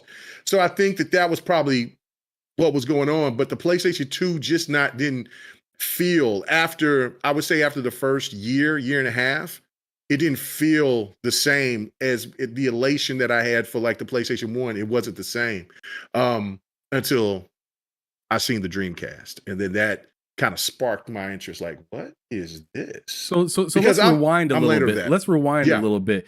Did you get that dream? Because Dreamcast came out before the PS2 did. So, did it? I thought. Well, no, I was later. I was later on all my consoles until the 360 and the PlayStation. So you had a PS2 before you had a Dreamcast. I had a PlayStation 2 before I had a Dreamcast. I didn't even know. And you got to understand, Oklahoma things were just different. Like there were, like some states would get stuff early, or they would have advertisements for certain things, while like, it was kind of like the demographic, like they would show advertisements for certain things. And so PlayStation was really popular in Oklahoma and places like that. So they were promoting more PlayStation stuff. I didn't know anything about a Dreamcast until I kind of just came across it. Seeing a flyer at a game store. And I'm like, Sega? They coming out with a new console? What's going on? And then they was like, yeah, the Dreamcast. And so they didn't even have a Dreamcast at that time. Now, I'm sure that they probably had a Dreamcast when it actually officially launched, but I didn't know anything about it until a year later, because I had my PlayStation almost a year and a half later before I seen the Dreamcast, before I even got the Dreamcast. Okay. So I guess we don't need to rewind. We need to continue forward. Right. What were some of the big things for the Dreamcast for you? And did it end up, I mean, I'm not sure if it should have, but did it end up being better to you than your PlayStation 2? Yes. For the time. By far. Yeah. It wow, did. You said, and I know some people wow. By far. Like, man, you about to get a heart attack. bro. You know what I'm saying? Like I said, I'm being real about this. Like, I've always been a Sega guy. I've loved Sega. Like, so it was sad that I would sit there and I went to PlayStation like this, but like the PlayStation was just, it was too damn good. And then like the PlayStation 2, it was still fire, but the Dreamcast with the VMUs, all of this. And then you got to understand, I love sports games. I love fighters. So when you show me, I see Soul Calibur 2, like, this stuff looks just like the arcade. What is going on here? Like, what? So, and like I said, I was kind of in that phase where I was kind of getting out of gaming, not stop gaming, but not into gaming as deep as I was. And so when you see that, when I saw that, I was like, okay, this controller looks really different, but okay, it feels pretty good. It feels all right. Okay. And then the VMUs, and then I seen NFL 2K. Oh, And then, bro. and by this time, 99 was already gone. You know what I'm saying? There was no. They're on their last legs. Yep. Yeah, they was on their last game. Their games were garbage. I was back on Madden. I was, back on NBA Live. You know what I'm saying? So, and I thought Live was cool, but I never was a Live guy like that. But I mean, of course, that was the only sports basketball game in town, except NBA streets and stuff like that. But I was like, man, what is this football game here? What is going on? And then they brought NBA, and then they had my boy Iverson, and I'm a huge 76er fan. And I think it was more of a Iverson fan. So that's what made me a Philly fan. So I mean, I had my Philly gear, I had my Iverson gear, and so when I seen Iverson on the cover, I'm like, oh, I got to get this. And I wasn't expecting this game to be what it was. And when I played that was it. Like, I'm like, there is no sports games that's touching 2K, nothing. And I was telling homeboys that, man, you full of shit, man, stop it, man. Live is everything, man, is everything, bro. I'm telling you, this 2K. And I'm like, while people over here cheating, looking at your plays, you can't do that on 2K with them VMUs. You know what I'm saying? So that's why I was busting them up. Like, you can't look at my plays. You don't know what I'm picking. This VMU right here was so fire. I love it to this day. It was, I mean, for the Sonic game, you can take care of your chows. For the football games, you can call your plays. Yes. I really like some of the animation. You could create your plays when you got further on there. Yeah, like you could. Oh my God, like it was so much stuff. And then Echo the Dolphin, a game that I loved back on the Genesis. They brought that back. And then there was and I was a really big fan of Twisted Metal. You brought up Twisted Metal, but I love Twisted Metal. But they had their version of Vigilante 8. Vigilante 8, with the bus. Yeah. Right, with the bus. And then Virtual Fighter, they brought they had another version, like a hyper version of Virtual Fighter, and then they brought back they had Fighting Vipers, and I'm like, okay, continue. This console was fantastic with just the heat. And then I fell in love with this little game, and I mean, this is, I like this game. I don't know why I like it, but it was Channel 5. Love Channel 5. Love it. I bought that game, and when they made the second one, I bought it full price. I love the Channel 5 games. You remember Channel 5? I never actually played that one. I ain't even heard of it. To be honest. It's a part, like a dance game, and you doing the moves. She's a news reporter, but like it's a dancing game. It is something that you would never think that I would like. Like, so when I was dating and there was girls that would come over and I would be playing it, and they were like, what is this? And then I'm like, here, try it out. And that was my thing. And that was like kind of like my thing to try to get females into gaming. Like most of the time it didn't work, but there would be some that were like, oh, this is kind of cute, whatever, you know what I'm saying? Because they didn't want to play the fighters, they didn't want to play the sports games, they didn't want to play, the car games or any, or Shenmue or anything like that. But that game, it was simple. So yeah, I loved it. Boy, I loved it. So I was a big fan of that game. And then of course Shenmue, that was introducing me to a whole nother type of a whole this right here was the joint. Yeah, like there was no game that I played like that. No game.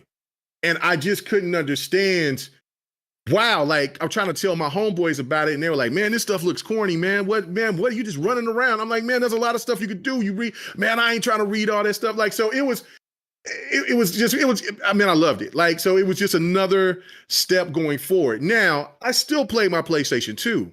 Don't get it twisted. So I was still buying games for my PlayStation 2 and for my Dreamcast, but my Dreamcast was my primary console over my PlayStation 2 because of just the sports games, mostly because the sports games and the fighters, mostly because of the fact that that's when the homeboys would come over. My place would be always the place where people would want to come over and hang out and play the games. Like, I mean, because usually if they, like I said, we're older at this point.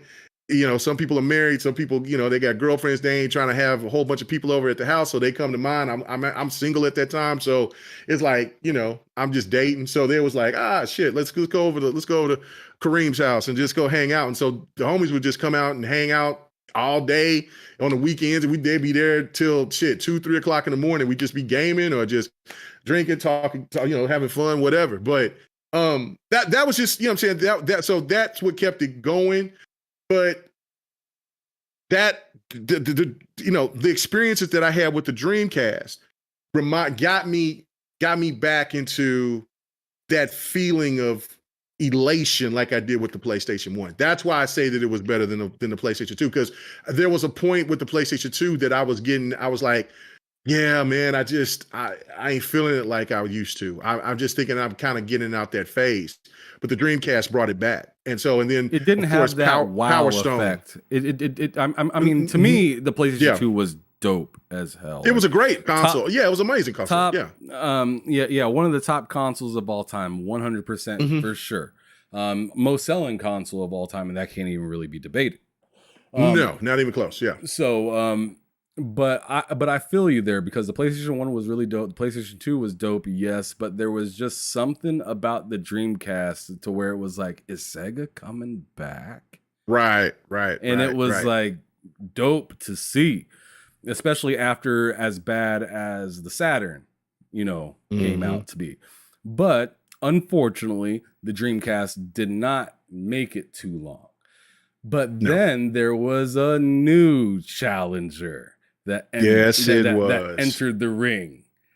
Yeah. And that would be Microsoft's Xbox. Were you on that train immediately? No. I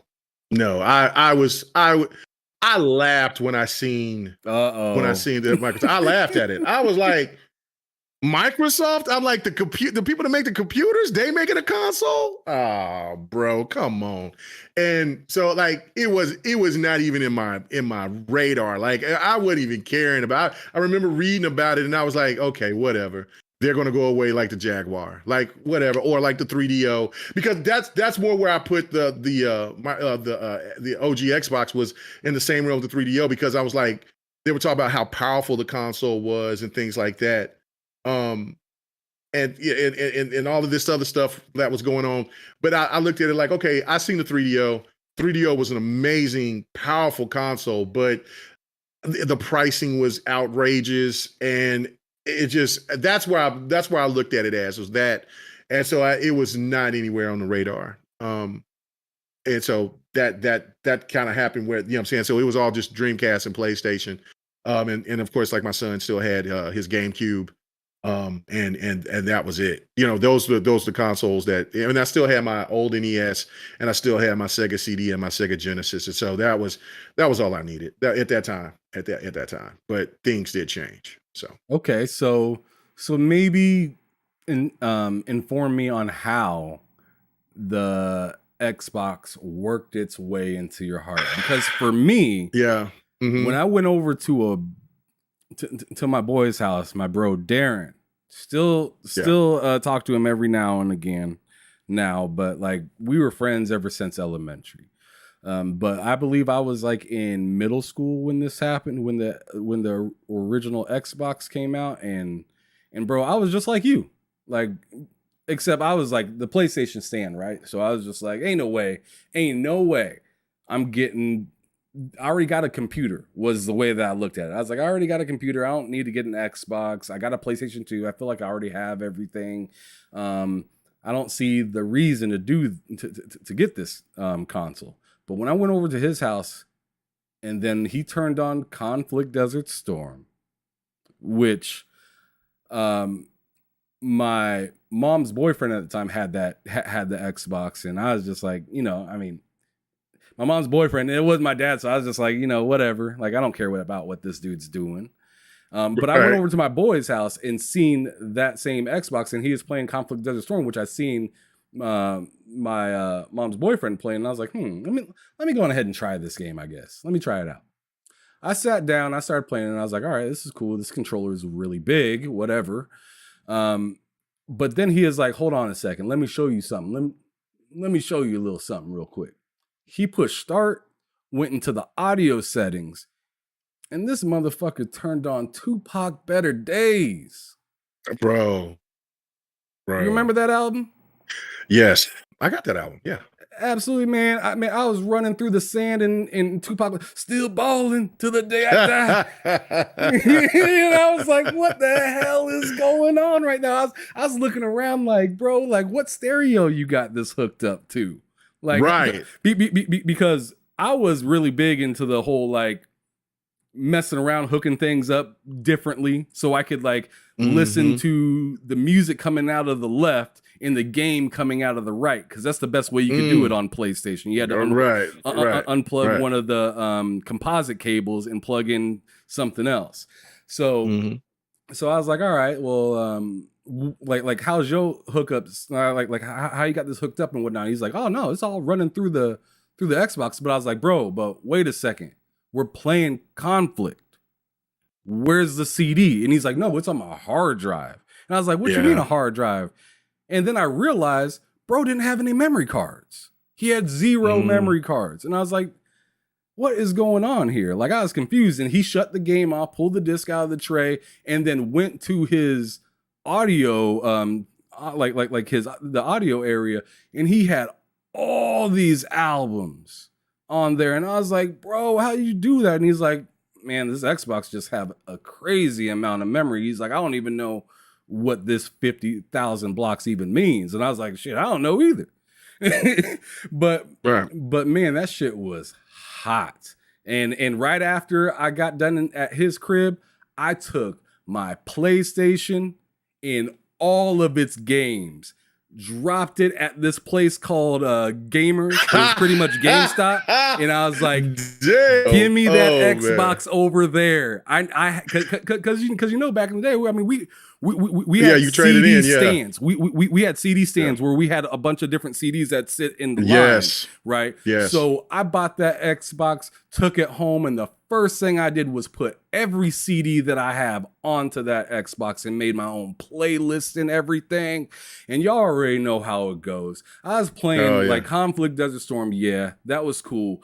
But what was amazing is later on down the line when NFL 2K5 came out. Oh yeah, I was gonna say But before we get any further on that, I want you to tell me how you got into the Xbox.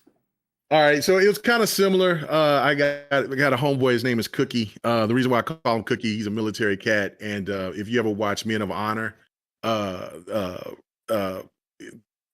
Cuba Gooding Jr. is called Cookie, and so I just call him Cookie. So I call my homeboy Cookie. And so like it kind of stuck. He didn't like it, but everybody else started calling him Cookie, so it kind of stuck. So now he accepts the word Cookie. He calls himself Cookie now.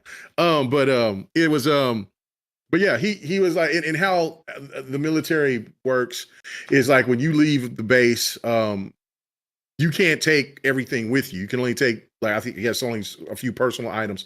But so like other stuff, you got to leave it. So a person told him that they had a Xbox, and so they told him, so they gave it to him. And so then, he knows I'm the video game guy. So he was like, yo, man, I got this console over here. So I got this video game thing over here. Machine over here, man. Why don't you come over here and check it out? I'm like, what is it? You get your PlayStation finally? He's like, no, it's not a PlayStation. I was like, well, I don't care. You know what I'm saying? Like, I don't care about that shit. I don't have a PlayStation or a Dreamcast. What is it? So he was like, man, it's an Xbox. I said, an Xbox? Are you talking about that Microsoft thing? And he was like, yeah. I said, man, throw that shit away. You know what I'm saying? That was my exact words. Like, man, come on, man. He's like, man, come on over here, man. He said, there's this game on here. And he says, I got a couple of games. He says, I want you to try it out. He says, and also got Madden. And so that's the only thing that caught my attention was he said he had Madden. And so I was ready to go there and laugh at it and disrespect the OG Xbox, because I'm like, it ain't on PlayStation shit. It ain't on, you know what I'm saying? It ain't on NFL 2K. I was ready to talk some good shit, right? So we get there, and it was it was the twin shooter game, Brute Force. He showed me Brute Force, and I was like, oh, well, and I seen the graphics in it, and I was like, okay. He said, these graphics look cool. I said, but okay, whatever, you know what I'm saying? So I seen the controller like you did. I said, man, this shit is the size of a dinner plate, man. What am I supposed to do with this? What am I supposed to do with this trash? You know what I'm saying? Like, what is this? Big ass Xbox. Yeah, they're like, here you go right here. This thing is massive. That thing could kill a man. You know what I'm saying? You could go to prison with that for that damn controller. The Duke is a murder weapon. Anyway, so I was like, man, what is this big ass corny? I was just, dogging it out still. And I said, man, why don't you just trade this thing in and get a PlayStation, man? These things, man, whatever, man. Ain't nobody playing this garbage. And so then he was like, man, come on, man. So he put in Madden. And that's what got me to stay, because I was getting ready to go. Like, I was like, man, I'll bring my PlayStation over here and we can play something else, but I ain't gonna play this no more. But then he brought Madden and I seen how Madden looked and I'm like, whoa. So we played a little bit of Madden. He says, but there's another game I want to show you. He says, but I don't know how to play it. And I'm like, what is it? And so then it's Halo. And I'm like, I don't know how to play this shit, because I never played a shooter the way that it was designed by using the analogs. I'm a PlayStation type of gamer. So even with the twin Sega, stick first person, is different. That or I always mess with the digital. Even when I fight, when I play, even when I was playing shooters, I would play if the controls weren't with the two analogs right there, it was the digital. So I knew how to play the digital with this everything that was available, right? And most of the games that I played, the digital worked fine. So to use those analogs, it was so weird. But I don't know what kept me going to play that game, but it was just me and him, and we was over here trying to figure it out. We was trying to figure it out, and we was just playing the multiplayer split screen.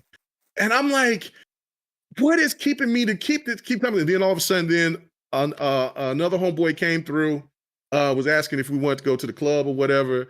And so then he was like, what the hell is that? And so I was like, I don't know, man, it's some game. But I said, this thing is hard as hell. So then my homeboy was laughing at the controller too.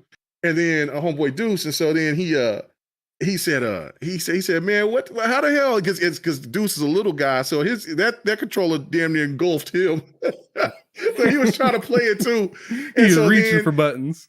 Yeah. So then he called the other homie, Roderick. And so Roderick comes over. And so that was another cool thing too that kept me there, was the fact that like he had like 6 controllers there. And like, I'm like, you don't have a adapter or something? Because you had that from the PlayStation, but now on the Dreamcast, it was different, as well. But you know what I'm saying? I'm like, whoa, so this is kind of like the Dreamcast where you can have 4. What?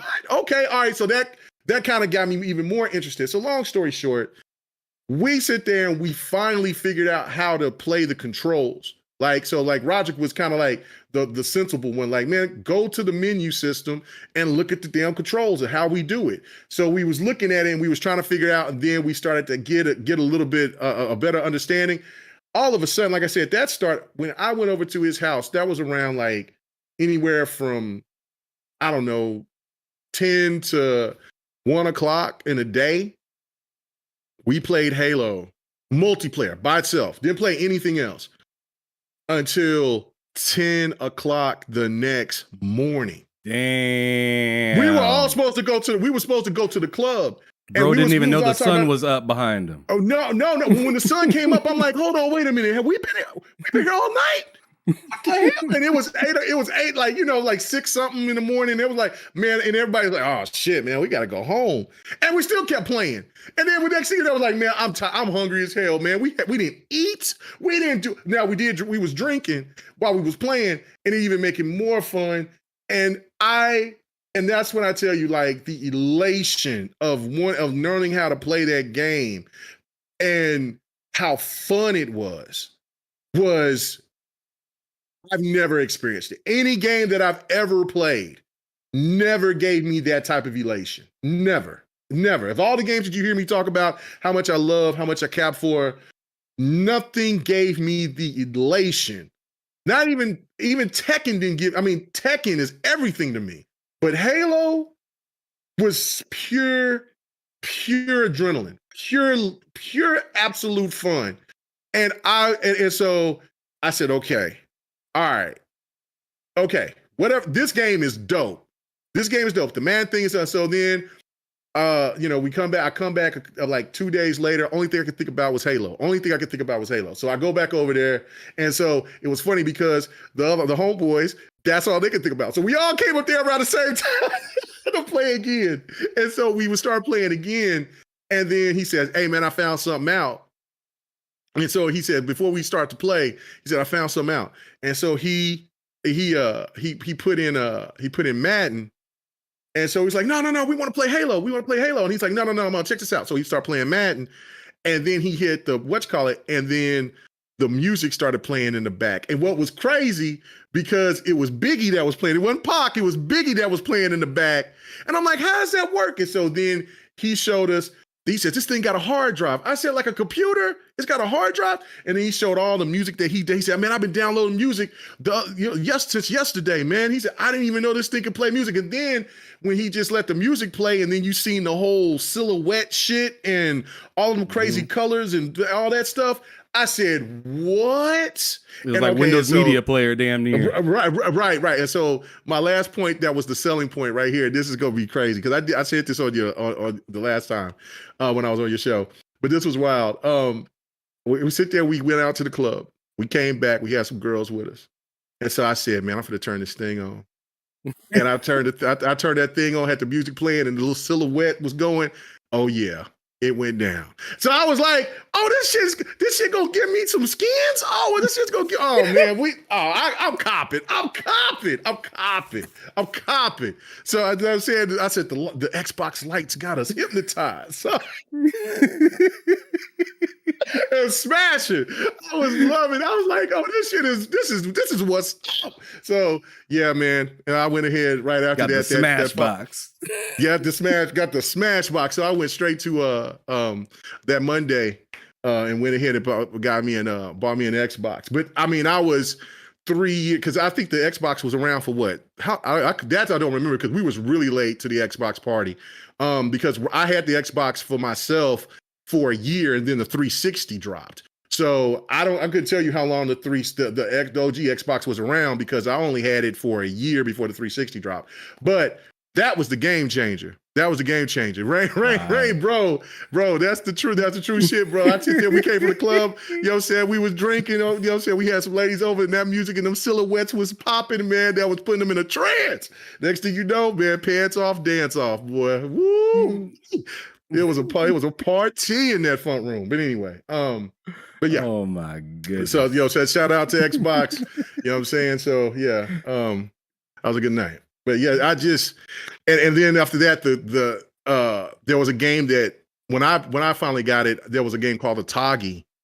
And I was like, what is this? Like, the Xbox just completely just shocked the hell out of me. Like, every game that I bought for the Xbox, and it wasn't that many, because I was still playing the Dreamcast and I was still playing the PlayStation. But you know what I'm saying? And the Xbox wasn't really the primary console. But it was starting to become that, because of the fact of we started, my son started to get into Halo, and he started to get into other games. And so I was like, okay, all right. So he's putting down the Nintendo. All right. And then when Halo 2 dropped, and then there was and then when Halo 2 kind of got to back up a little bit. There was a guy that I was going to the store with. His nickname was Frosty, but his real name was Eric. He had a game store, and he introduced me to a LAN party. He said, hey man, you want to do a LAN party? I'm like, what is that? And so he says, man, we hook up our Xboxes together, and then we play Halo. And I said, you could do that? He says, yeah. I said, what? And so he's like, man, just bring your Xbox over here, man. We do this every Sunday night after I close the store. And he says, man, just be here at 6:30. I said, all right, cool. So I came up there and then got introduced to the LAN party. And then I remember I was telling my homeboys about it. And my son was like, I want to come. I said, man, you too young to come.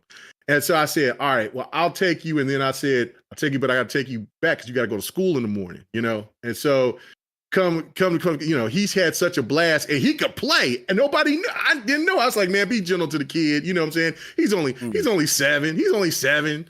You know what I'm saying? He, he's only seven and a half, almost 8.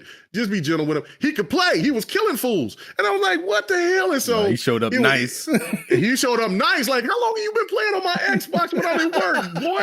You know what I'm saying? So anyway, so then that was kind of the start of everything. And that kind of moved me over there to the Xbox, because my son and I were finally on that wavelength of playing games together that I wasn't hating. You know what I'm saying? I would always play games with him, but like I said, I wasn't a fan of that, and he never really wanted to play on the Dreamcast. PlayStation 2, he was all right, but he didn't, it was all about his Nintendo. But the Xbox kind of changed everything, and then the LAN party, that was it for him. Like, that was the most fascinating thing. He would not stop talking about it, and so I let him stay up late. It was like midnight, 12:30 or whatever, and I was like, all right, man. I said, I'm going to let you do this one time. I said, but it ain't going to happen again. So I called in the school for him so he could sleep in. Special moment. And then Halo 2 got announced, and that changed everything. Right there, that changed everything. I took him to his very first, and that was really one of my first as well, going to GameStop and sitting out in line. And it was like nothing I've ever seen before. Like, you know what I'm saying? And that was just that great father-son moment that just was, like, we're sitting out there with all these other gamers. And that's when it really actually hit me like, holy shit, this Xbox thing is real, is legit. And I'm having a moment with my kid that, you know what I'm saying? He's, it's like his eyes was just huge, just excitement. And I'm like, he finally got hit with that gaming vibe like I used to have. You know what I'm saying? When back during the PlayStation 1 era. And so like, and that was just a special moment. So, so we got it. We played it. We played it all night. I told him he didn't have to go to school, of course. And then we just had a blast at it. We was playing the plan. So ever since then, he's just been a fan of Halo and shooters and everything else. But that's what kind of got it into it. And then of course the 360 got announced. And then so I bought me and him a 360, and my daughter, she wanted a Wii. So I got So I got PlayStation that. was out of your household for a little bit. Yeah, because I mean, obviously the PlayStation 2. Yeah. Obviously the PlayStation 2, you would probably still have that. But I'm just saying, next gen was no PlayStation. No, not until probably about a year later, after the launch of the PlayStation 3. And then I got the PlayStation, because I was like, because I felt like, I'm still a PlayStation guy. You know what I'm saying? I'm saying this because I don't play the PlayStation 2 as much as I did. I mean, between the Dreamcast and now the Xbox, I'm kind of like, but I'm still gonna get this PlayStation because it just, I'm used to controller. I'm still new to Xbox, right? I mean, I'm only a year and a half into Xbox, and so then I was like, I'm going to go ahead and get it. Well, at this point, it's 2 years, so I got the PlayStation 3. And that puppy did that was just sitting there collecting dust for a long, because the 360 was something I never even experienced. I never thought the consoles could do what the 360 done. Like it revolutionized gaming as a whole. And I was late to the Xbox Live party. I was late to that. I was not I just wasn't into it. I didn't know anything really about it because I didn't trust it, because when I tried to do it with PlayStation, I bought the adapters. I tried everything. I got the best internet that we could get at that time. It still just wouldn't work. I did it with the Dreamcast. It still wasn't working. So, and we never did it like when my homeboy had his OG Xbox. He still got his OG Xbox, actually. We never hooked it up to we never hooked it up. We just played it like how it was. You know what I'm saying? Like just out the box. And so we never hooked it up online. And so I didn't really know about the Xbox Live back then. And so when I hooked up the 360, I was doing it, but I was only on silver. I never went to gold. I'm like, I ain't spending no money on it because I didn't trust the online because of my past experiences. So it was until Call of Duty Warfare 2 dropped is when I actually officially got onto Xbox Live Gold. And then another game changer. What the hell is this? This shit's working? What? I'm talking to people? What? Right. Wasn't that shit wild though? Like wild. Because the first time I ever went online was on my PlayStation 2, and I had to buy that brick adapter that you screwed into the back of it, and you plug in the like what that cheaper internet cord. It wasn't Ethernet yet. Yeah. It was like whatever K. I don't remember. It was like, I don't know. But anyways, you plug that in, and the PlayStation 2 was just terrible online. Terrible. Never, and I was there with you. I never got to try it. Like after when I got my Xbox, I didn't care to be online. I was fine playing it the way it was. Yeah, that 360 changed things. It changed things now, and so that made me feel kind of confident about PlayStation 3 online. So I was like, oh, if it's working like here, so the PlayStation. So I hooked up the PlayStation, and so then I found out about PlayStation Home. And so I made a character and did all this other stuff or whatever. And I'm starting looking, I'm like, oh, this is cool. Like it's universe where you could just talk and you could see other people and stuff like that. So my daughter wanted to try it out, right? So she made her a little character and everything. And this is the ignorance of me not knowing about the crazy part of the internet. So she thought that was cool. So she was on the PlayStation 3. I was out there, I cut the yard or whatever. Me and Xavier was out there, was cutting the yard. She was out there playing the game in the house. And then we come in and I'm hearing this guy. Well, she's talking to somebody.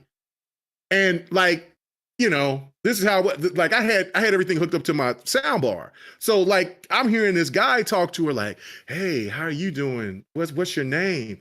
And she's like, Jasmine. And I'm like, whoa, who are you talking to? Who are you talking to? What the hell is going on? So I sit there and I take the little mic thing away and I'm like, oh, who is this? Then he dips. And so then that kind of, I'm like, oh no, we ain't doing this PlayStation Home shit. Yo, this is, so I got out of that shit, done, whatever. And then so I just primarily, and then when I was trying to play other games on the PlayStation, it just, online was just not the same. And even though when I bought other games, like I bought Mag, which was absolutely terrible. And then I bought, and I was trying to play other type of titles on there. The Twisted Metal 3 or 4. I was Twisted Metal 4. Oh wait, no, not Black. It was the last Twisted Metal that was made that was god awful. Yeah. It wasn't made by the same people. Yeah, I forgot what it was called. I thought, but we sit there and I was playing that, and then I was playing that online. It was busted. I was like, what? And so I'm like, why is the 360 playing games better than this? What is going on? But see, I never bought the Call of Duties or nothing like that for the PlayStation. I only bought them on the Xbox because, it just, that's just what it was. And so it just came to the point to where the PlayStation became the primary console for fighters and sports games. And I would buy like a PlayStation, a game that, like a Yakuza or something like that, like those type of games. Like I would get those type of games to play those games myself or whatever. But even when when the homeboys that I knew that only wanted to play on PlayStation, it kind of went back to the whole thing when I was talking about like when people wanted to beat you on your own console, even though they weren't like an Xbox console. You know what I'm saying? So he was like, nah, man, I know you on that 360. I can whoop your ass on your 360. I said, oh, is it that you like the Xbox over play? No, PlayStation's king. No. So I'm like, all right, let's put some money on it. So that's how we used to do shit. We used to bet money. And I'm like, yeah, let's go ahead and do it. I said, I bet you I'll beat you on the PlayStation, which is your console, which what we would call console, which is your box. And you can't beat me on my box. And he was like, man, I bet. So we bet like $20, $30, whatever. And then like he would go over there. Then after that, it'd be $10 a game after that. And so shit, I may lose 1-2 games.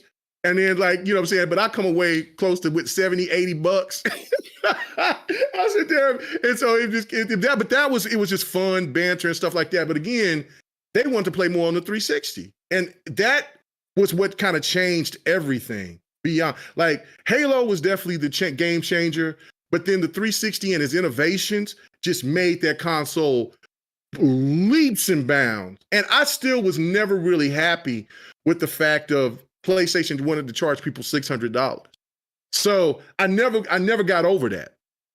And so then when I had my PlayStation, And then when I would play it or whatever, I trusted that I had the same trust. And I was still thinking like PlayStation was trustworthy like Xbox by putting my account information in there. So that's what I did. So once I started to understand how this was all going, I put my account information in my PlayStation 3. The hacking situation happened. I didn't know anything about the hacking situation until I seen it on the news. So then when I seen it on the news, I went immediately and checked my account. My account seemed to be cool at that point in time when I checked it, but I got hit when I was at work the next day. And so I was like, yo, what the hell is this? And this was money that was supposed to pay the rent. You know what I'm saying? Holy I got shit. hit for $800. I got close to got hit close to $800. And so I was like, yo, and so I went through all of this. And then this is one of those things that it's crazy to me. When I first got into this whole YouTube thing, I brought up that whole situation about how that whole situation came about, and people was like, "Oh, you lied because I said because they gave me a different account." Now I may have said it wrong or something like that to how the whole account thing was or whatever. But the point of the matter was that like PlayStation tried to hustle me, and I had to get a lawyer involved. Oh, and I my told goodness. them, I had to get a lawyer involved. My lawyer was like, "Do not sign anything. Do not accept anything," because what PlayStation was offering was like 3 games of your choice. Like there was I remember it was right. Like it was Street Fighter Alpha is the game that I picked. Infamous and Little Fat Princess. And Little Big Planet. There was 4 games. And so those are the 4 games. There was like, now all you got to do is just accept this and we're good. We're sorry for the situation. And I almost did it because I picked those games. And then they said, my lawyer was like, don't you dare accept that. Don't you dare. Don't you dare. He says, go to your bank. He says, let's call the people up there. So I called customer service. And then customer service was giving me the runaround. And then I thought we was talking to the manager. So the lawyer was like, I'll talk on your behalf, whatever. There was a bunch of bullshit, a lot of runaround. And then so he says, go to your bank, sit there and in fact get your money. And thank goodness that I had with Chase Bank, I had that that protection plan. And so they gave me my money back. And then, but Sony refused to give me my money back, saying that that they weren't liable for it. And I sit there so once the bank gave me my money, I went ahead and I clicked to get those games. And so I got those games, I think a month later, all those games that I got that was for free because I let that PlayStation whatever lapse, those games went away. So that changed my whole thing about the whole PlayStation situation. And then like when I was told me about the different accounts or whatever like that, it was more of the thing like, you know what I'm saying? Like we'll start over with a different account. So I still got 2 accounts on my PlayStation. I got the new name and I got the old name. So that's what I'm saying. Like I wasn't lying. Like when people would say like all day and on them like, oh man, yeah, no, you cap or you lying, you blah, blah. Ain't nobody lying. Well, I got to lie about some bullshit like that. I mean, all you got to do is look at the situation and read up what happened with that whole thing. So, but that changed everything for me. Like I was like, okay, you know what? If these people are going to do me like this, as much as money as I spent on PlayStation, then that kind of just gave me a whole different vibe about how PlayStation operates, their customer service and all of that. So then that's when I kind of just officially just kind of went with Xbox because I never had that problem except for just with the red ring of death. And like I said, I got tired of that red ring of death because I got like 5 of it was like 4 of them. And then I was like, I'm not buying another one of these damn 360s. I'm just not. And it's because I didn't have a homeboy that worked at KB Toy Store to hook me up. So I was like, and then like, I would have some that the warranty would drop. And then when they said that they would keep, you could keep getting another one if you keep getting the red ring of death. And I was like, okay, all right, cool. And then that was all good and everything like that. But yeah, that was the whole situation. That's weird that you say, it's weird that you say one company recognized the problem and they're willing to help you. And the other company was about to give you 4 games and tell you to suck it easy. Yeah. Like they were saying, like, there's 4 games, and I remember playing this day, and like people like, oh, games, and that's when the whole crazy thing with the whole, like I call them PlayStation stands because they just say the craziest shit and just don't, whatever. But like I'm like, I know that you had to know somebody that got hit, and I know that that there was people that were doing this. That's how Sony was operating. They were trying to find a way to get out of it. And like all you got to do is Google it and see about the lawsuit as well. Like, I mean, you see how everybody got affected. And there was people that had the same situation happen to them where they talked them and trying to get another account and then try to make them and try to like skate it over by giving you some more games. I mean, giving you some free games, and they weren't technically free because if you didn't have your pay, if you didn't let your if you let your service lapse, then those games went away. So like it was, I don't know, man. Like it was just a crazy situation. But I still continued to support PlayStation, kept buying games and stuff like that. But I never put my credit card or anything information into a PlayStation ever again. Still to this day, I haven't. Anything that I go through, I still buy games digitally, but it's through PayPal. You know what I'm saying? It's just, and then you hear about now that they're getting jailbroken and all that other stuff. And I'm like, come on, man. Like, why every time that we got to hear the same type of stuff going through every new iteration of a PlayStation? Come on, do better. But regardless, it is what it is. But that kind of changed the whole dynamic of everything for me. It was more of a personal thing because then you're hurting my livelihood. You know what I'm saying? I'm keeping a roof over me and my kids' heads. You know what I'm saying? And you over here trying to lie and say, oh, well, we're not liable for it when it's all over the news that you guys got hit, and you know what I'm saying, and people are being affected by it. You know what I'm saying? So, but yeah, no, thank goodness for my bank. You know what I'm saying, for making sure that I got my money back, because then I would have been a part of that lawsuit as well. And then I don't know how much people got out of the overall lawsuit, but they didn't get anything back until I think the Xbox One, PlayStation 4 era, because they dragged it out that long. So, which was tragic as hell. That's wild. So let's kind of fast forward, but like kind of keep it brief for the Xbox One and PS4 generation, because you did dabble in both of those consoles as well. Right? Yeah. I bought my son a PlayStation 4 first before I got a PlayStation. And then of course I got the Xbox One day one. My son was in Call of Duty tournaments, and so what his thing was that at first it started off with the Xbox, and they were the ones a shooter. Your son was a shooter since Halo. Oh yeah, no, he got videos. He don't do videos anymore, but if you want to go check out his stuff, his name was Rival X. Go check out his videos. He was legit. He was trying to get in there. He got into the top.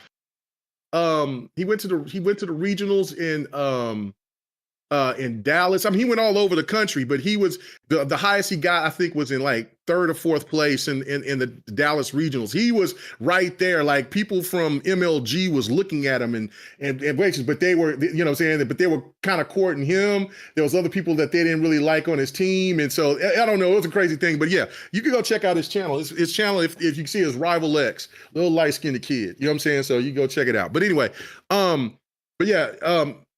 he was doing the tournaments, and he went and so then it got, the PlayStation got the marketing rights, and so that's why he wanted a PlayStation. So he and his buddies could go ahead and they could work with that. And so some of his friends that when they were killing it, they weren't PlayStation fans. They didn't like that controller. So he had to find another team. And so then he went to tournaments, but he didn't do as well. And then there was always these issues going on. Like they were saying, like the controllers, because they weren't hooked up to they weren't hooked up with the line. They would cross one another. So like people's characters would be doing some crazy shit because the Wi-Fi in them wasn't right or whatever. Like you say, there was always problems or whatever. And so I don't know how the tournaments work now. I think they went to Wired or whatever. But yeah, no, he was having a lot of problems, and then the team they kind of dissolved, and then at that point in time he kind of just stopped doing it. But that's the one reason why I got him a PlayStation 4, because of that stuff, because he was really passionate into it.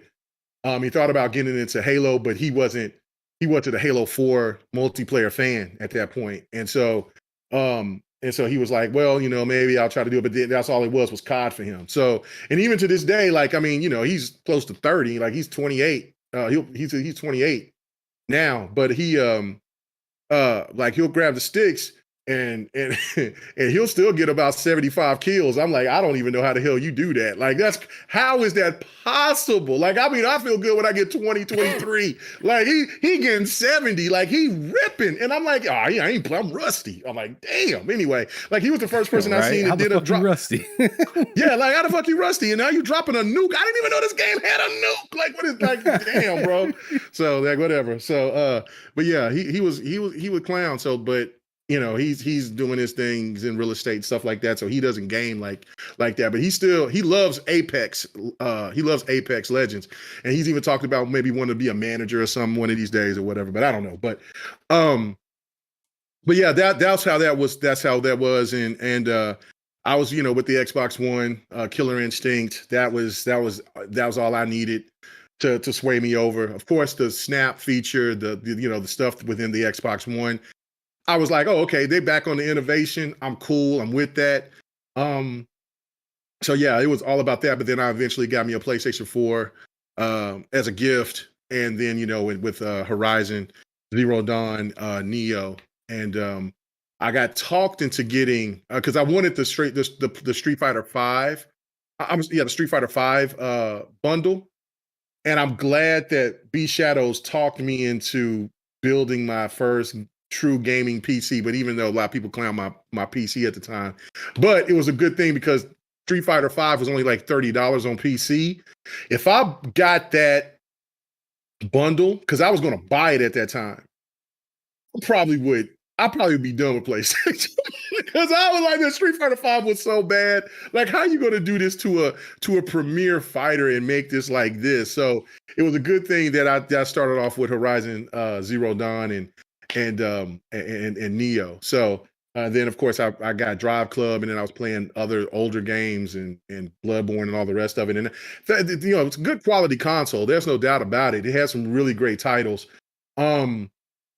Just for me, it's just that like I just like the convenience of Xbox. It's not a thing of where it's a hate for PlayStation or anything, even though I still will not forget what happened with the PlayStation 3 era. But to me, it's just more of the convenience of just Xbox, the ecosystem. I'm more familiar with it.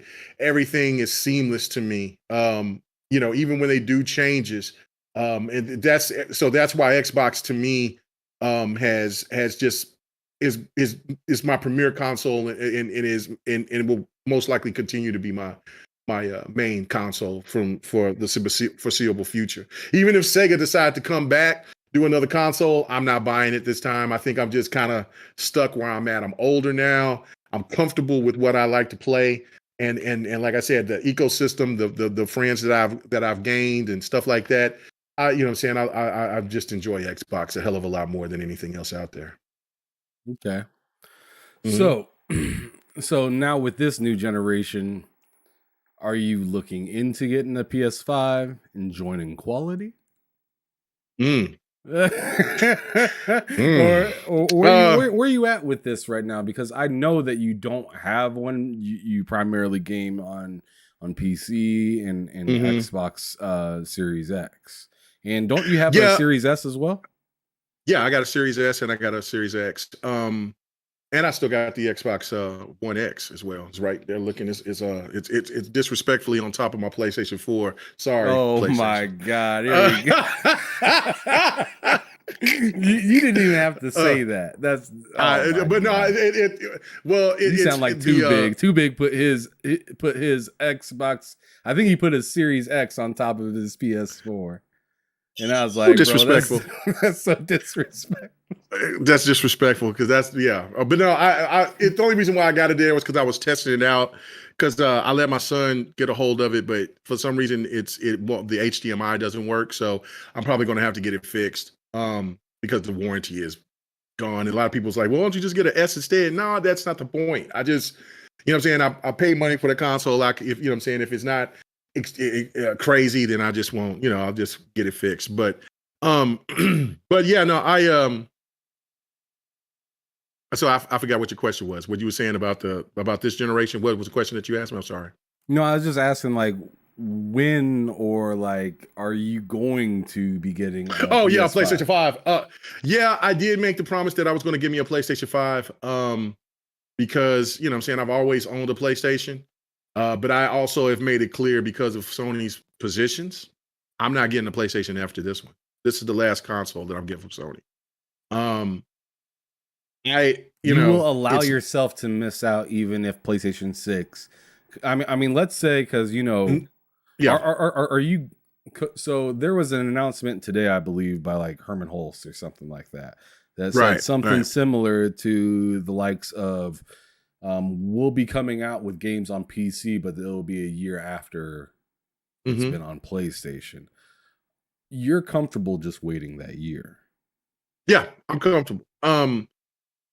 It's like there's a give and take now. It's at a point to where it's like, okay, it's not about, because I've showed my support, I've showed my loyalty to the brand. I mean, like I said, I've bought every iteration, and I bought the only 4 things that I have not bought from PlayStation is the PlayStation VR, the Vita, the Move, or that's it. That's everything else I bought. Like I'm just thinking I bought the PSP, I bought the PSP Go, I bought I bought the iToy. I've got the adapters, the adapters to where you can hook up 4 to 8 players. You know what I'm saying? I've bought multiple PlayStation 2s, multiple PlayStation 1s. I bought 2 PlayStation 3s. I bought a PlayStation 4. Then I got, you know what I'm saying? And then I got another PlayStation 4 here. I have hundreds of games on my PlayStation 4. And plus the countless games that I've bought through the history and time of me owning a PlayStation. And for them to tell me, well, we want you to pay $500 for this console, but we also want you to pay $70. And on top of that, we want you to pay, you know what I'm saying? We want you to pay for games that you've already purchased, show support for $70. I can't get down with that. Like I understand that games will become $70, but I look at it like when you look at the competition, and like eventually, I'm thinking that Xbox games will be $70, but you have Game Pass to fall back on. Sony has, they could do that, and I think that would be a great strategy for them. Even if they for their single player experience, if they do it a month later, I still think that that's an absolute win for them. But because they're so headstrong on their ideology, their whole thought process of that, and try to use this word quality. Well, I mean, these games was coming out to be more broken than they've ever been. And look, there's a reason why these games aren't selling like they're supposed to. God of War is going to be a pretty big litmus test on Sony's strategy on how they do things. And to me, it's like, oh yeah, no, you should be. The game is fantastic. The old game was fantastic. It looks great. I will support the game, and I will still support Sony, but I'll do it on PC. I'm just, you know what I'm saying? Like I said, when I get a PlayStation 5, and I will, that's it. I'm just not. The thing that we talked about on GRG with the tier system, trying to make people feel like they're they're inadequate compared to other people that, everybody pays the same $500 or $550. So why is it that people got to be left behind or put in a position to where they feel like they're second-class citizens when they've still paid the same amount of money? I just don't understand their whole thought process. They have had a lot of bad PR, and I look at the community and I know that's not the whole PlayStation community as a whole throughout the world, but the people that shout the loudest keeps accepting these type of anti-consumer policies. And that to me is like, PlayStation keeps doing this, then I can't no longer support that console. So therefore, I'll support your games, but I'll support them on the PC. And I'm willing to wait. I mean, that's me though. I mean, like for anybody, like I said earlier, if PlayStation is your diehard and you want the $70 games, it's your money, that's on you. Stan, I wish you the best. I hope you have a great time with those games, but I'm going to wait. So the PlayStation 5 will be my last PlayStation console. That's just the facts. It is. I'm surprised to hear that, but anyways, let's go on ahead. I'm surprised to think that I'm surprised as well. But it's more. I've talked, like me and Don's had this conversation, and I keep saying, man, why are they doing this? What is their end game behind all this? Right? Like, don't they see that they need to check the temperature in the room? Like, this is just not good for people who are just, I'm saying, especially for the casual market that supports your games for just those few titles. I'm saying, but those people are just as important as the people that may buy, like me, that buys hundreds of your games. These people are just as important. And that to me is like, okay, cool. I got you. All right. Yeah. So let's go on ahead and move on to some of the other questions, because we've been doing this for about 2.5 hours. This has been damn. Okay. Sorry about that. We've been I'm KMEGA. I already know how you like to run your podcast. This man will have me here for 5 hours if I let. No, man, we ain't gonna do that. We ain't gonna do that. GRG is gonna be lots. We're gonna wrap that shit up in 2.5 hours. Man. Oh, now it's 2.5. See, last week is 2 hours, and then we almost hit 3 hours, and now you're saying 2.5. Well, you didn't want to shut up either. So I'm like, okay, you guys want to run your mouth. Yeah. So but I mean, it's hard to slow down when you're having a good time, right? Exactly right. That's right, true. So moving forward, so what games do you find drive you nuts?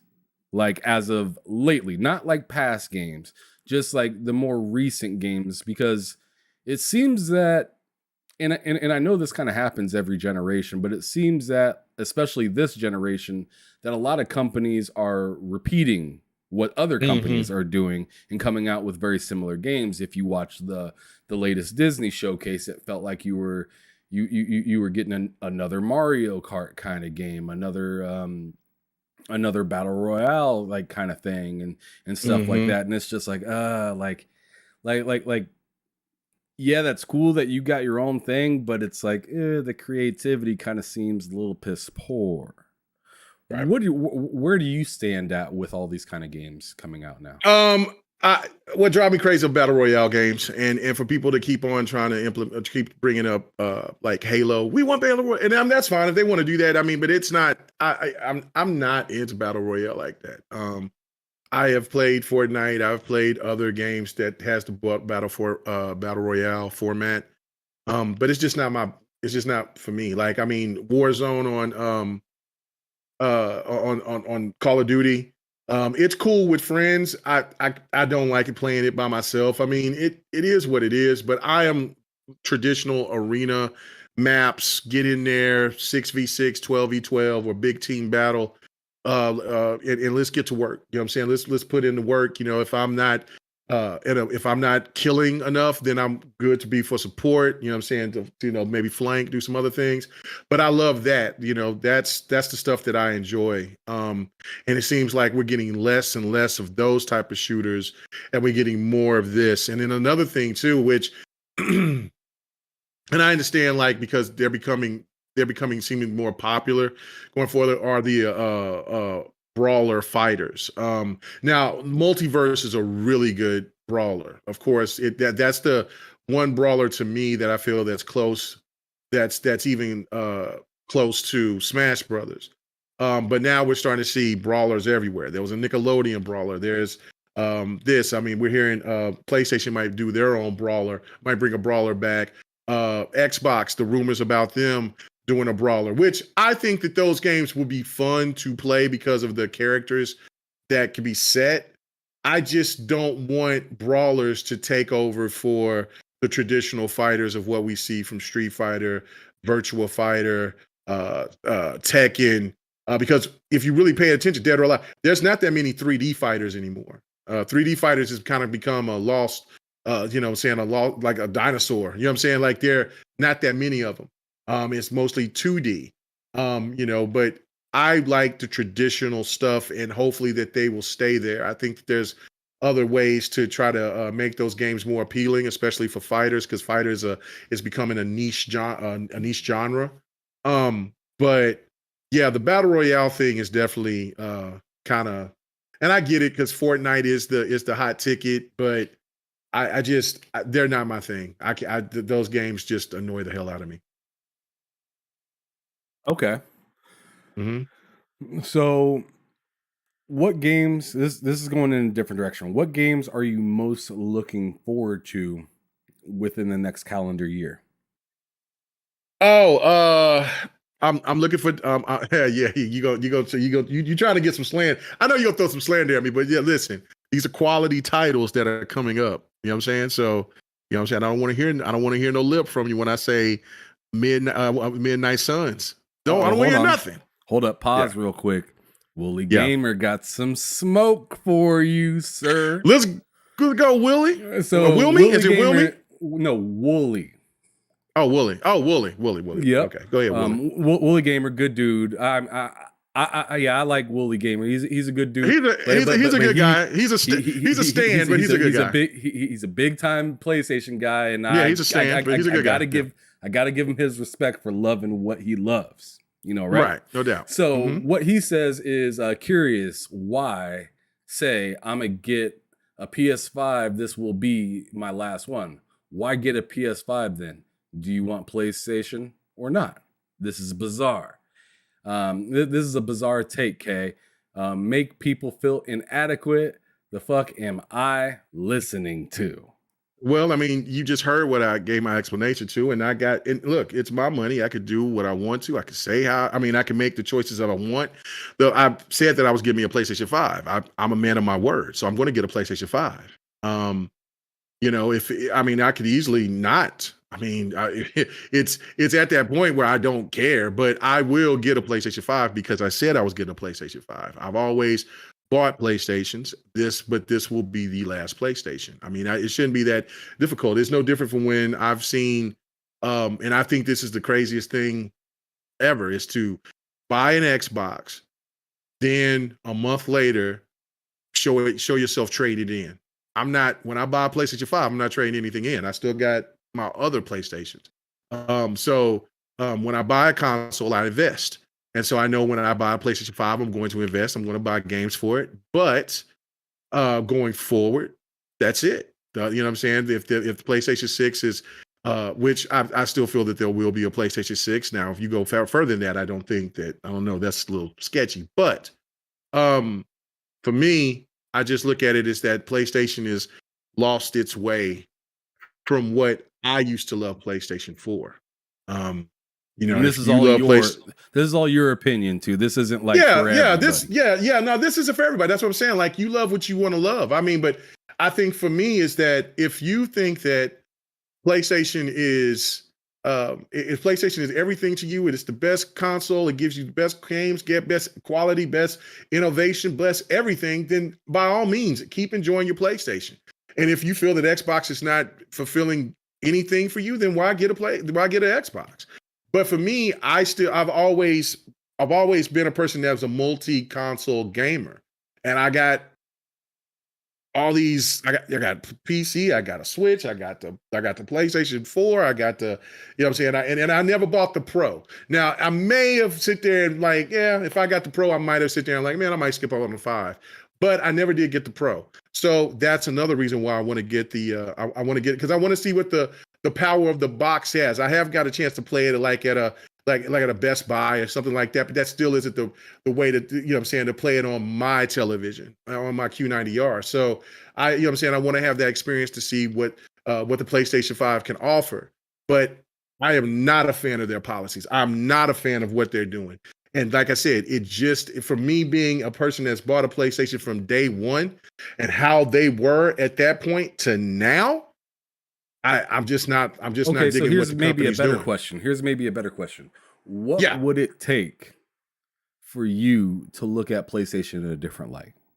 Start looking at your customers as instead of looking at your customers as a meal ticket, give them some value.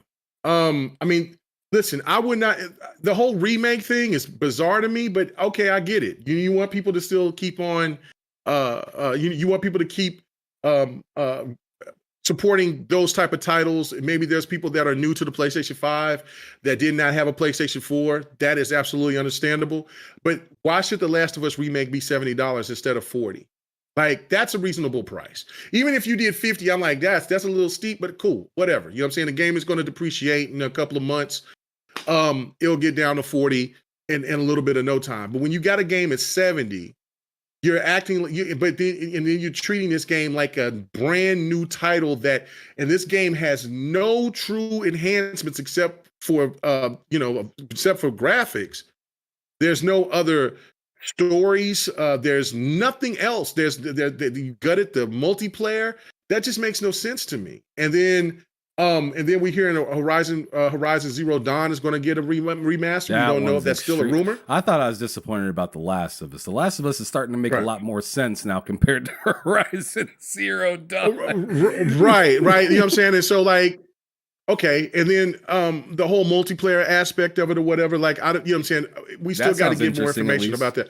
Right, like, because, we talked about that on GRG a long time ago. Like, nobody really was talking about that. Like, they, when they were working on the second game, they hired a person that was known to work on MMOs. And so I was like, is that where, I think I made a video about that, asking that question. I know that was definitely a topic on GRG. And then, like, I'm seeing the potential of that. And then is this actually PlayStation going into the direction of going to where they're weak at, and that is multiplayer online games? And I felt like that's something that I could definitely get behind, because that's generally where a lot of people are going to be playing their games at, is going to be online, regardless of what single player games. And I play tons of single player games myself, but multiplayer games are king. They're the ones that generate the most money. They're the ones that get all of the engagement. That's just a fact. You cannot deny that. So I thought that was pretty interesting. But if this is a remaster, if this is true about the remaster, and you charge another $70 for a game and it doesn't have anything else. I mean, like the multiplayer is for something else that's going to probably be an add-on to maybe Horizon Forbidden West. Come on, man. Like, that's crazy. So now we're definitely going to be looking at Ghost of Tsushima being $70. The Last of Us 2 probably coming out being $70. Like, I mean, there's people that are demanding games like Siphon Filter. Give us Legend of Lagoon. Give us some other stuff to sink our teeth into. Resistance. Bring back Killzone. I mean, you know what I'm saying? We know that they're supposed to be working on a Twisted Metal game. Okay, great. I would still prefer to bring David Jaffe back into it, because, I mean, he was really he was one of the people that worked on Twisted Metal. But the fact of it is that, like, okay, can we trust it? Regardless of, that's good that they're bringing Twisted Metal back, but will it be, I'm excited to see that when it comes out.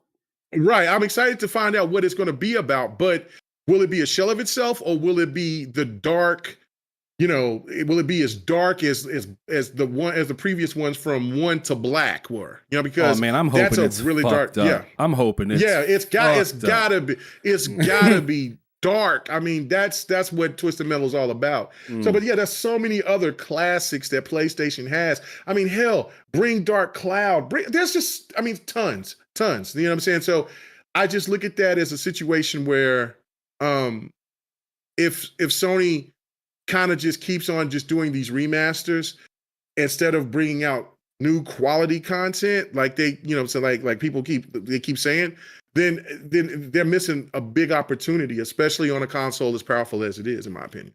And Wooly, you're right. He said as of right now, he pretty much said as of right now, it's all conjecture, speculation, and all worst case scenario type of things. And that is true. That's the way a lot of us are looking at. Well, yeah, that's why I said if it's true. Thing. Yeah, if it's true. Yeah. What I'm hoping they do is what they did with the Nathan Drake collection, or whatever you called that, where it was only like a $10 or $20 upgrade or something like that, right? Because that right there would make a lot more sense, and I think that would make fans really fucking happy. Like, right? Like $70, no. everyone's. I mean, people are probably still gonna buy it because I mean they're coming out with a TV show for it, so people are gonna buy it. But the thing is like the hardcore, which isn't that near as big as like the casual base, right? But that's Right, where a yeah. lot of casuals get their you know their ideas or plans for and whatnot is from the hardcore kind of base and whatnot. And I think it'd go over really well if it was like 10 or $20. And then they're talking about this kind of like Monster Hunter kind of thing coming to it with multiplayer and whatnot. Right there, that would catch my eye, and I'd be like, Horizon's looking pretty interesting now compared to what I thought it was gonna be.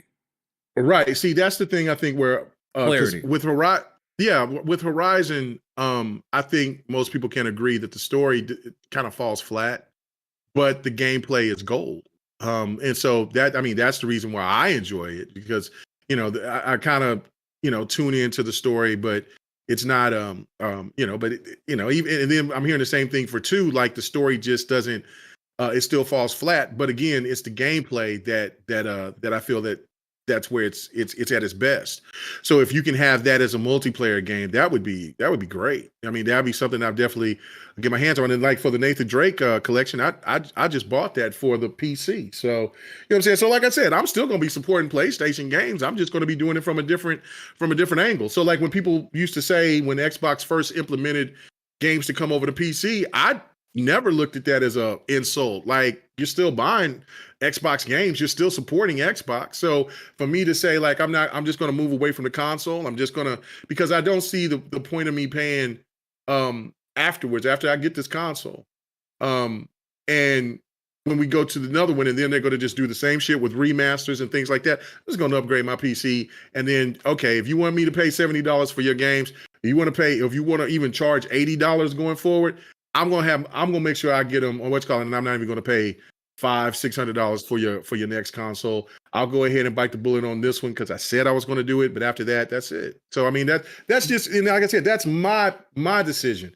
I'm not trying to speak for anyone else. I'm not trying to coerce anybody to make that same point of view. Like if somebody came to me and said the same thing about Xbox, okay. You know what I'm saying? I'm not what I'm gonna get mad for. I don't care. I still got plenty of people to play with on Xbox. I'm still gonna enjoy my Xbox. So so people shouldn't feel offended because I say this is my last PlayStation. Shouldn't. Gotcha. But I'm not sure if you answered the question, which was what would question? Make you get a PS6? Okay. If they get back to caring about the customer, in the sense of if you start putting your games into your service day and date, like the competition, you go ahead and your games. If you want to have your games at $70, that's fine. But if I'm going to pay money for your service, then I should be rewarded because I'm paying more for that service than what the competition it has. As a competition, you're paying less, but I'm willing to pay for the PlayStation service. And if you want to put your games in, and I'll even be lenient and say a month, because I know that you know what I'm saying, because single player games kind of depreciate after that second, third month. So if you want to go wait a month, even 2 months, I still would support that.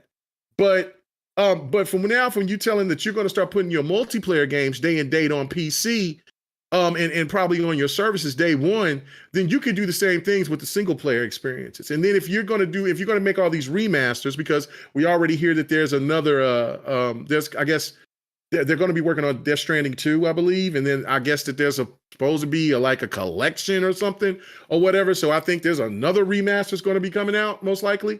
Then again, if you're going to charge $70 for that, come on, bro. You know what I'm saying? Give your customers that rewarded you, that supported you, that paid $550 for your console, give them incentives. That's what it's all about. We understand that it's a money game, but it shouldn't be to where you want to drain your consumers dry.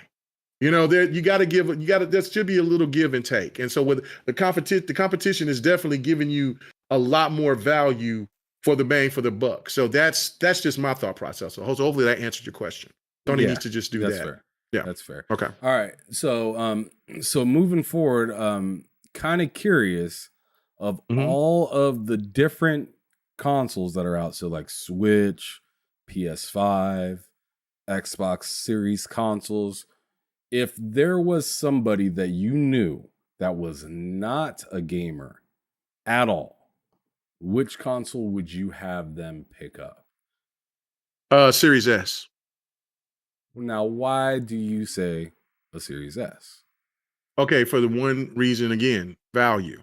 Um, you could first off, it's kind of like $300 is still a good bit of change, but it's not in the realm of where it's like, okay, I feel like I just got completely slated compared to $500. And maybe some people might say, well, that's just 200 extra dollars, but that 200 extra dollars, that's a car payment. You know what I'm saying? That's other things. That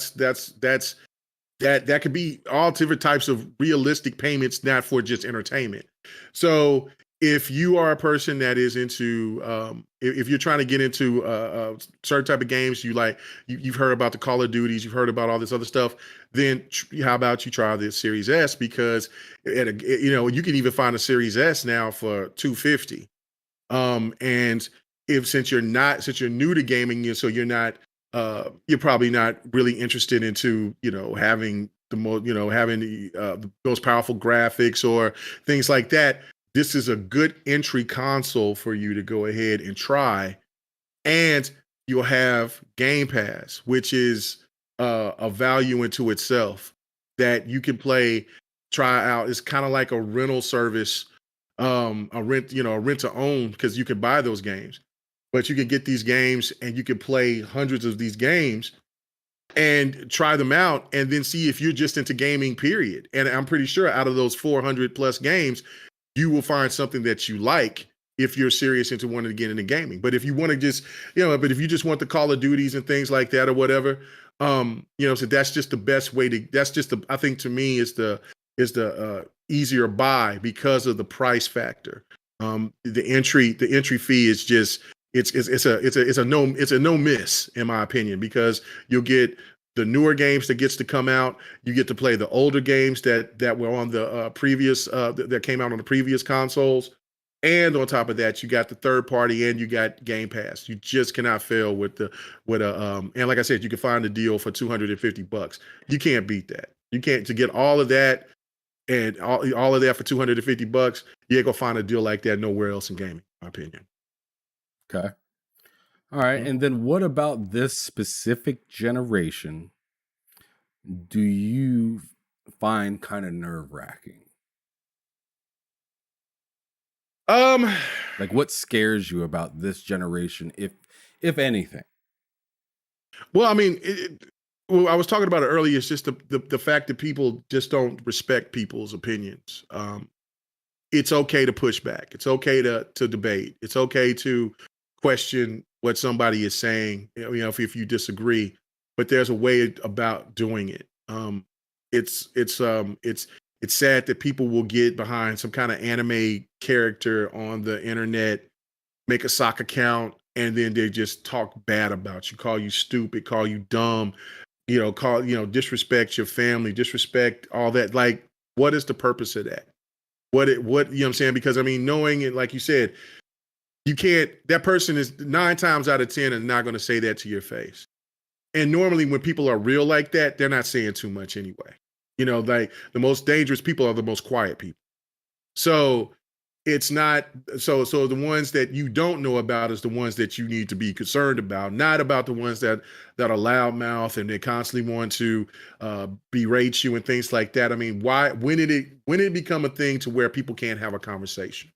You know what I'm saying? I mean, the last time I went on a Die Hard PlayStation podcast, I got called everything out of sun, but I still kept my composure, because none of those men, even though they swear up and down and be different, would not do that to my face. And because I mean, things would definitely be different. I'm not saying I'm a badass. I'm not like that, but I am a man, and I demand my respect, and I would treat other people with respect. And I think a lot of people in this time and era really, really are bad at respect. I mean, it goes beyond the gaming. I mean, we look at it in politics. We look at it in everything else. Everybody's opinion has to be right. And nobody wants to find the middle ground. Gaming is supposed to be fun. It's a hobby. It's not real life. It's not going to make you rich. Some people it will, but not the majority of people out there. So fighting over crumbs, fighting over big conglomerate businesses that makes billions of dollars, and you don't see a dime. You're paying into it, is sick. And it just shows that, like I said, a lot of people, what I'm saying, the new currency is attention, and a lot of people will go to any lengths to try to get that attention, no matter how they feel that they seek it. If they could be disrespectful just to get somebody to cuss them out, to make them feel validated, whatever. I don't even respond to most of the people that say some of the stupid shit that they say. But if it's a cordial conversation, I am all 100% down for that. And I hope, even though I think it's way long, I think it's dead. I mean, I think that is gone. That ship is sailed with the people just being cordial to one another. But I would hope that maybe one day something would get so serious that people would start looking at it from the outside in and start saying, damn, you know what I'm saying? I'm an adult. Why am I being so angry about video games? Why am I so angry about these type of things? That's the thing that scares me, because I don't know if it's gonna change. I think it's gonna continue to get worse.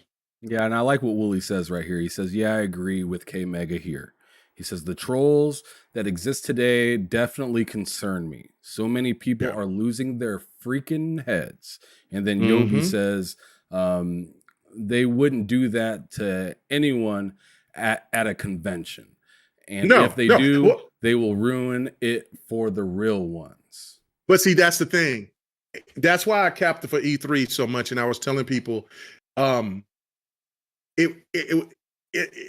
why I call it E3 the Mecca. Like, it was none of that. Like, Twitter didn't even exist. I was rarely on Twitter while I was out there. I was so fascinated by the fact that I'm there. There's people dressed in PlayStation gear. There's people dressed in Nintendo gear. There's people dressed in Xbox gear. And everybody is just loving one another. Like, it is a utopia. Like, we ain't about that bullshit here. Yeah, I like PlayStation. Yeah, I like Xbox. Yeah, I like Nintendo. Yeah, I like PC. Yeah, whatever. But I'm here for gaming. It is such a beautiful sight. Like, it is. And it's all adults. Everyone's there. It's no kids. It's just, I mean, it's a beautiful experience. That's why I can't wait to go back, man. Like, that's what made, because at that time back in 2018 when I first went, I was deep into, the multiplayer and all that, where it was always disrespect, name calling, just the dumb shit that some people just loves, right? And then when I get to E3, I'm like, whoa. So none of that shit that you hear on these podcasts matters. None of it. There was PlayStation guys talking to me about they couldn't wait for Death Stranding. They were so happy that Kojima was making a game while we were standing in the line ready to get Sea of Thieves tattoos, fake tattoos. Think about that for a second. There's people that are capping for Kojima's game, talking about Death Stranding, PlayStation diehard fans saying like, damn, man, I can't wait for what they're going to do with Sea of Thieves in the future. I know it's bare bones now, but man, I really see I'm like, what? What? And we're just sitting there talking, having a good time. I'm sitting there playing Madden, and there was the dude draped up in PlayStation gear. That's actually that PlayStation sweater that he had was clean as hell. I kind of would like to have one myself. That shit was tough. He was dripped. He was dripped out. Like he was. I mean, everything. He had the Paul George PlayStation shoes. He had that crazy different color PlayStation sweater. He had a PlayStation chain, PlayStation hat, but he was clean. I said, damn. He had I didn't look at his crotch enough, so I don't know if he had a PlayStation belt, but I wouldn't doubt it. He might have had PlayStation draws. But hell, you know what I'm saying? But we were sitting there, but he was at the PlayStation, but he was at the Xbox event. Not the event, but like, after the event, they have people can go up there and check out the games that's available on Xbox. He's at the Xbox and playing and enjoying Xbox games. We were sitting there playing, talking about what he said. Oh man, that tunic looks dope. He said, man, I was playing it earlier. What?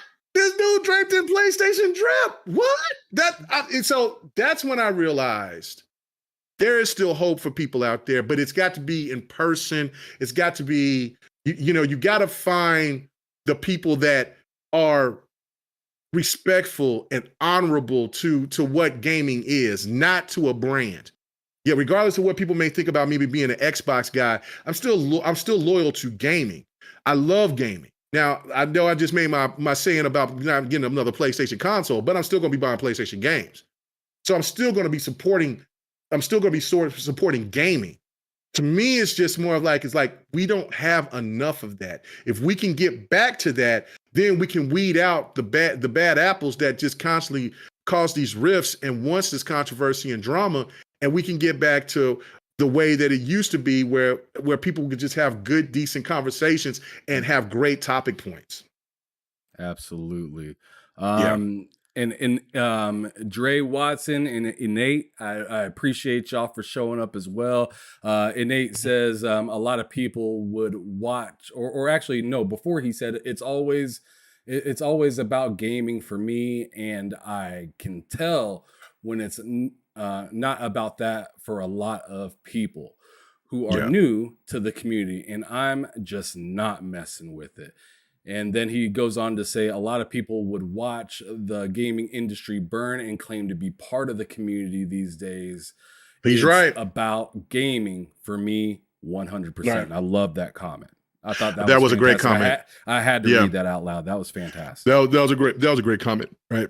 There's people that want to see everything crash and burn. They want to see, democracy crash and burn. People want to see. I mean, it's nutty out there. Like there's people out there that just want to see chaos, and then when the shit really hits the fan, those people ain't going to be nowhere around. They're going to be hidden somewhere. So you got to think about that, man.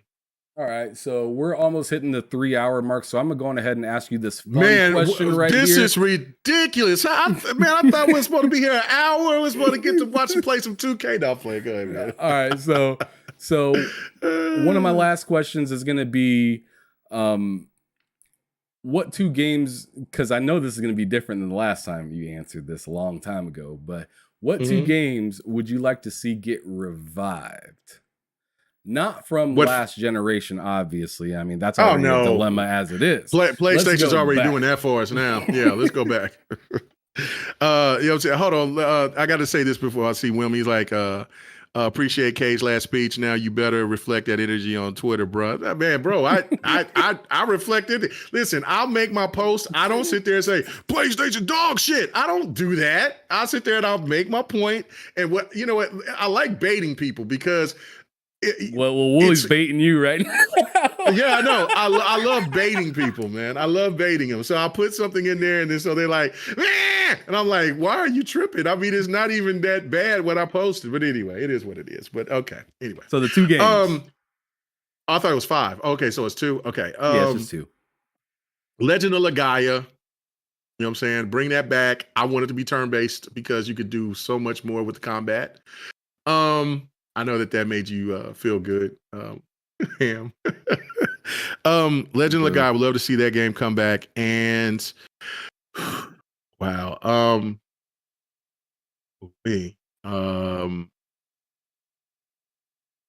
man, they're already bringing 1 back, so I'm happy about that.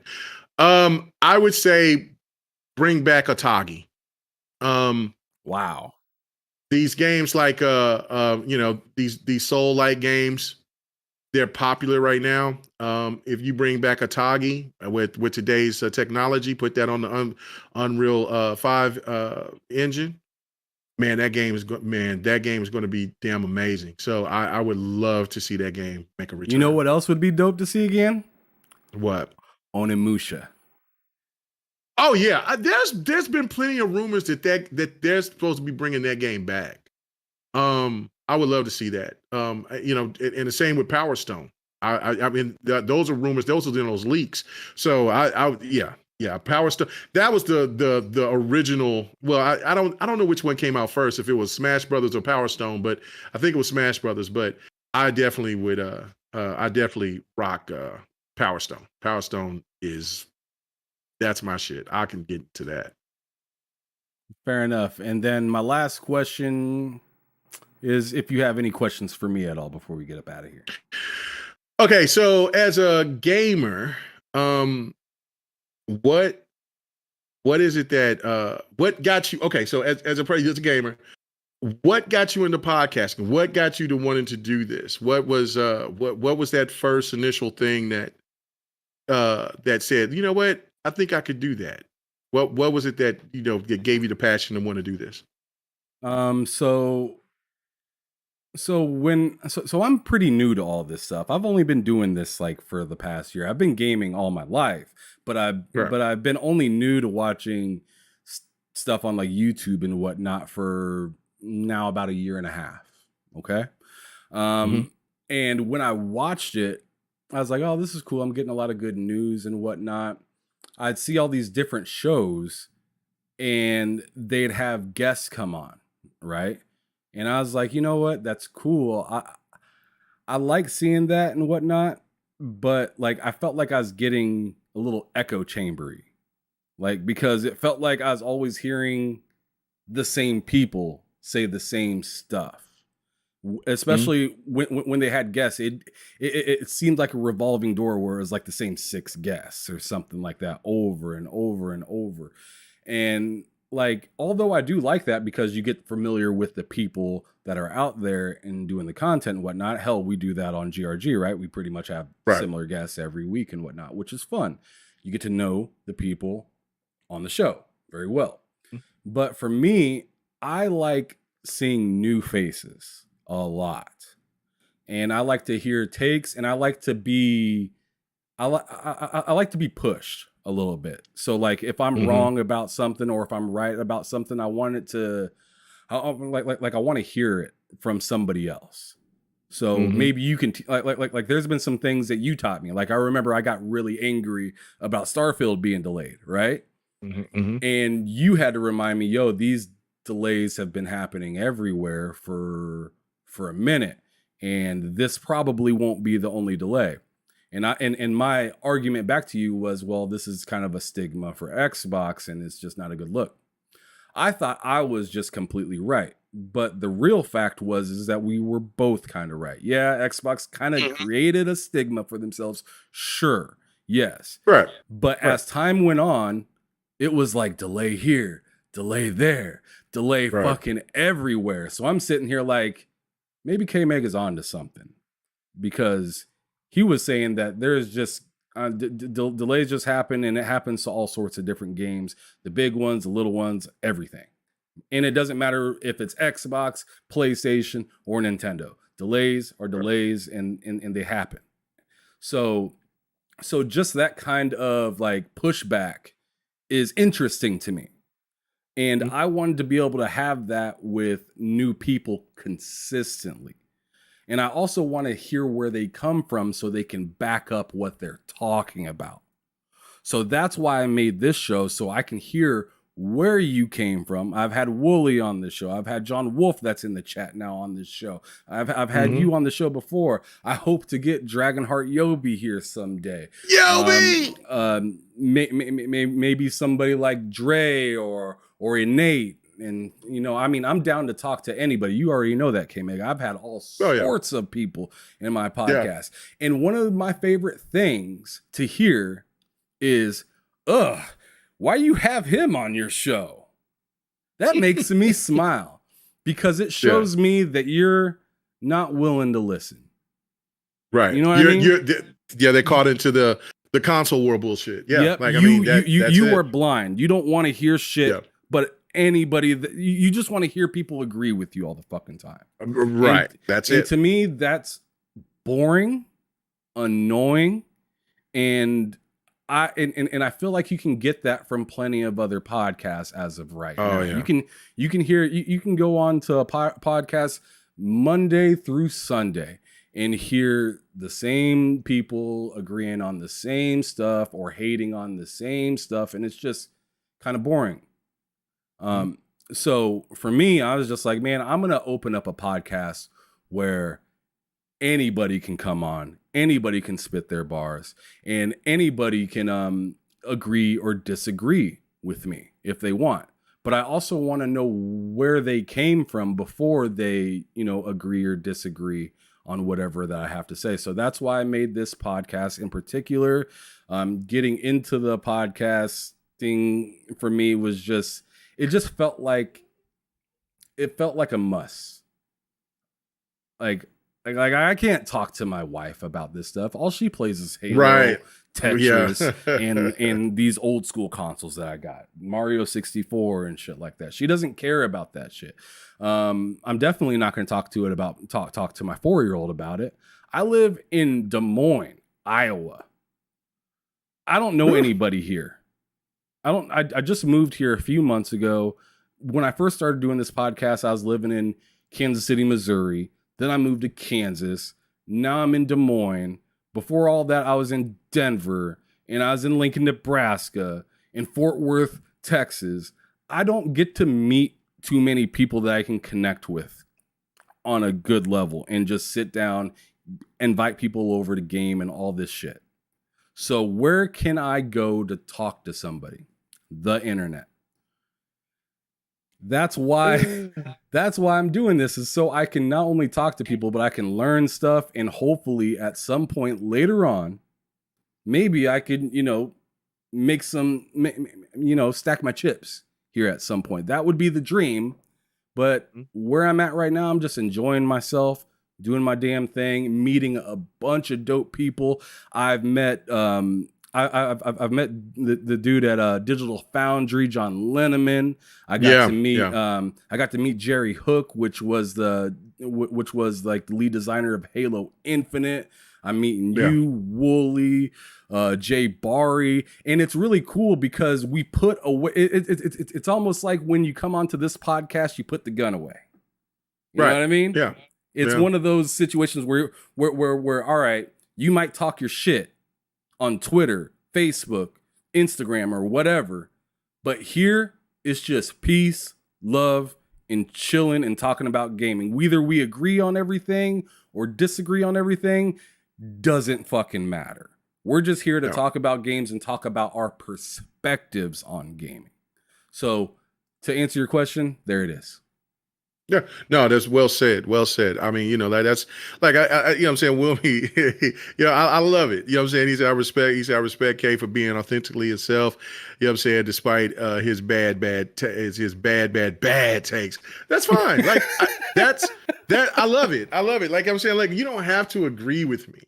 But it'd be boring as fuck if everybody did. It would be boring. And like I said, I don't like yes men or yes women. They're dangerous. Because they'll stab you in the back quicker than anybody. But to me, it's more the thing of, we can debate. Let's talk about it. You know what I'm saying? You might get me a few times. I might get you a few times. But at the end of the day, people can make their own decisions. People try to talk to people like they're children. And I hate that. Here's what I got to say. You make the determination yourself. And so forth. That's how it's supposed to be. So yeah, no, man, I respect what you're doing, Ham. I love what you guys is doing. You know what I'm saying? Like it's a slow grind. Trust that. But the work that you're doing, it's going to pay off. And when it pays off, it's going to come unexpectedly. It never comes when you expect it. But when it does, then you know what I'm saying, then I might have to, be your chauffeur or something, you know what I'm saying? So, but I wouldn't trust me being your chauffeur. I might drive you off a cliff or something. Yeah, all right, man, I'd be like, hey man, you got to quit hitting them corners so goddamn hard. You almost made me spill my yak. Oh my God. I'm sorry, sir. I'm sorry.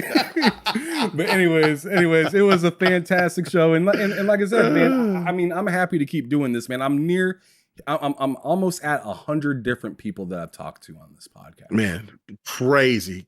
I've never seen anything like it. As many people have you get on your show, man, to do that. But like you said, it puts the gun away. It's them just being themselves, feeling relaxed. That's what's beautiful about it, man. So keep it up, man. You're doing the Lord's work out there, man. Gaming needs this.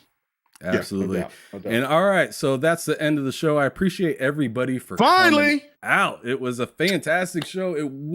Obviously it's fantastic if we're sitting here at 3 hours and 11 minutes. We must have been having a good time because I kept losing track of the time and losing track of shit that's going on around me and whatnot. So I mean, I'm really happy that we got the chance to kind of do this remake of KMEGA's episode of Behind Them Sticks. I'm happy that everybody in the chat has joined and had some great stuff to say, some really level-headed shit going on in the chat right now. I'm very appreciative to everybody that just came through, whether it was for a few minutes or the entire time.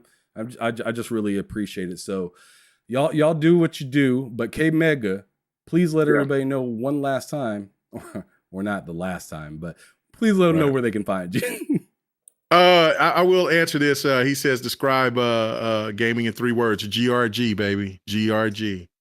Gamers recognize games. That's what it is. GRG.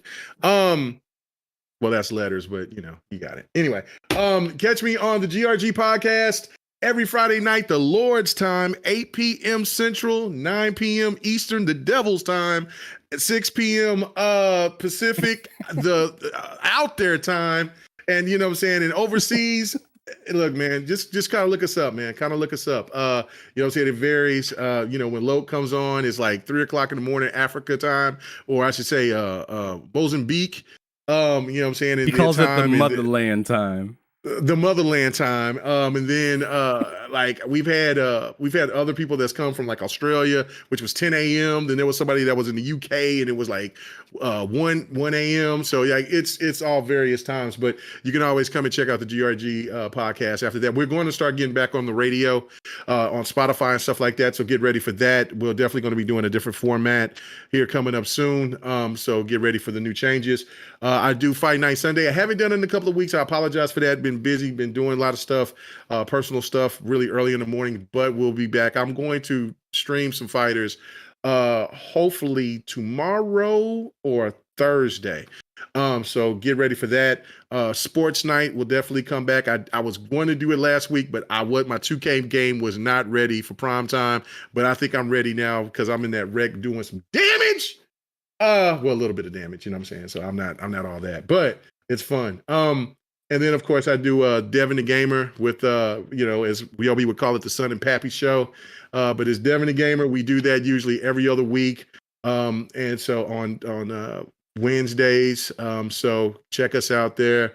And just check out my channel, KMEGA 405, man. And on Twitter. Thank you guys for making me hit over 7,000 on Twitter, man. I really do appreciate that. Thank you. But that's at KMEGA 4. And yeah, I really do appreciate you guys coming and check it out, listen to me ramble. Appreciate it. Yeah, that's what's up. And make sure you guys come back if you guys are ready to see another Behind Them Sticks show on Thursday, 8 p.m. Eastern, 7 p.m. in the Lord's time. Dope is Jay is going to be on the panel, and he's from he does his own thing. He has his own YouTube channel, but he also is on Kid Smooth's podcast every Wednesday. So if you're familiar with that at all, definitely come through. Or if you just want to get to know another person within the gaming community, definitely come through and learn a little bit about him and how he came up and whatnot. But today was a wonderful show, y'all. I really appreciate everybody for coming through one last time. And just remember to keep it gaming or keep it moving. Peace out. All right. Can we cut this off now so I can get to some gaming? Podcast brought to you by TSWS Game. Come and talk to me, Lennard Ray. That's your name. Come and talk to me. I just wanna have a conversation. No, I'm not your type of baby. Listen, I'm just saying we can rule the world, just me and you, if you were playing. Won't you take that chance with me and have that conversation? I just wanna have that conversation with you. Come and talk to me. I just wanna have that conversation with you. Look, see we vibing and you know it's true. Baby, what it do? Do for me and I'ma do for you. No doubt about it, boo. See, I'm a Midwest king, looking for myself a queen. Ready to chase a dream with a dope self-esteem. You find it in all I know, and that's for real. You get to shaking that ass on the floor, and I see what's real. No disrespect, I just tell it like it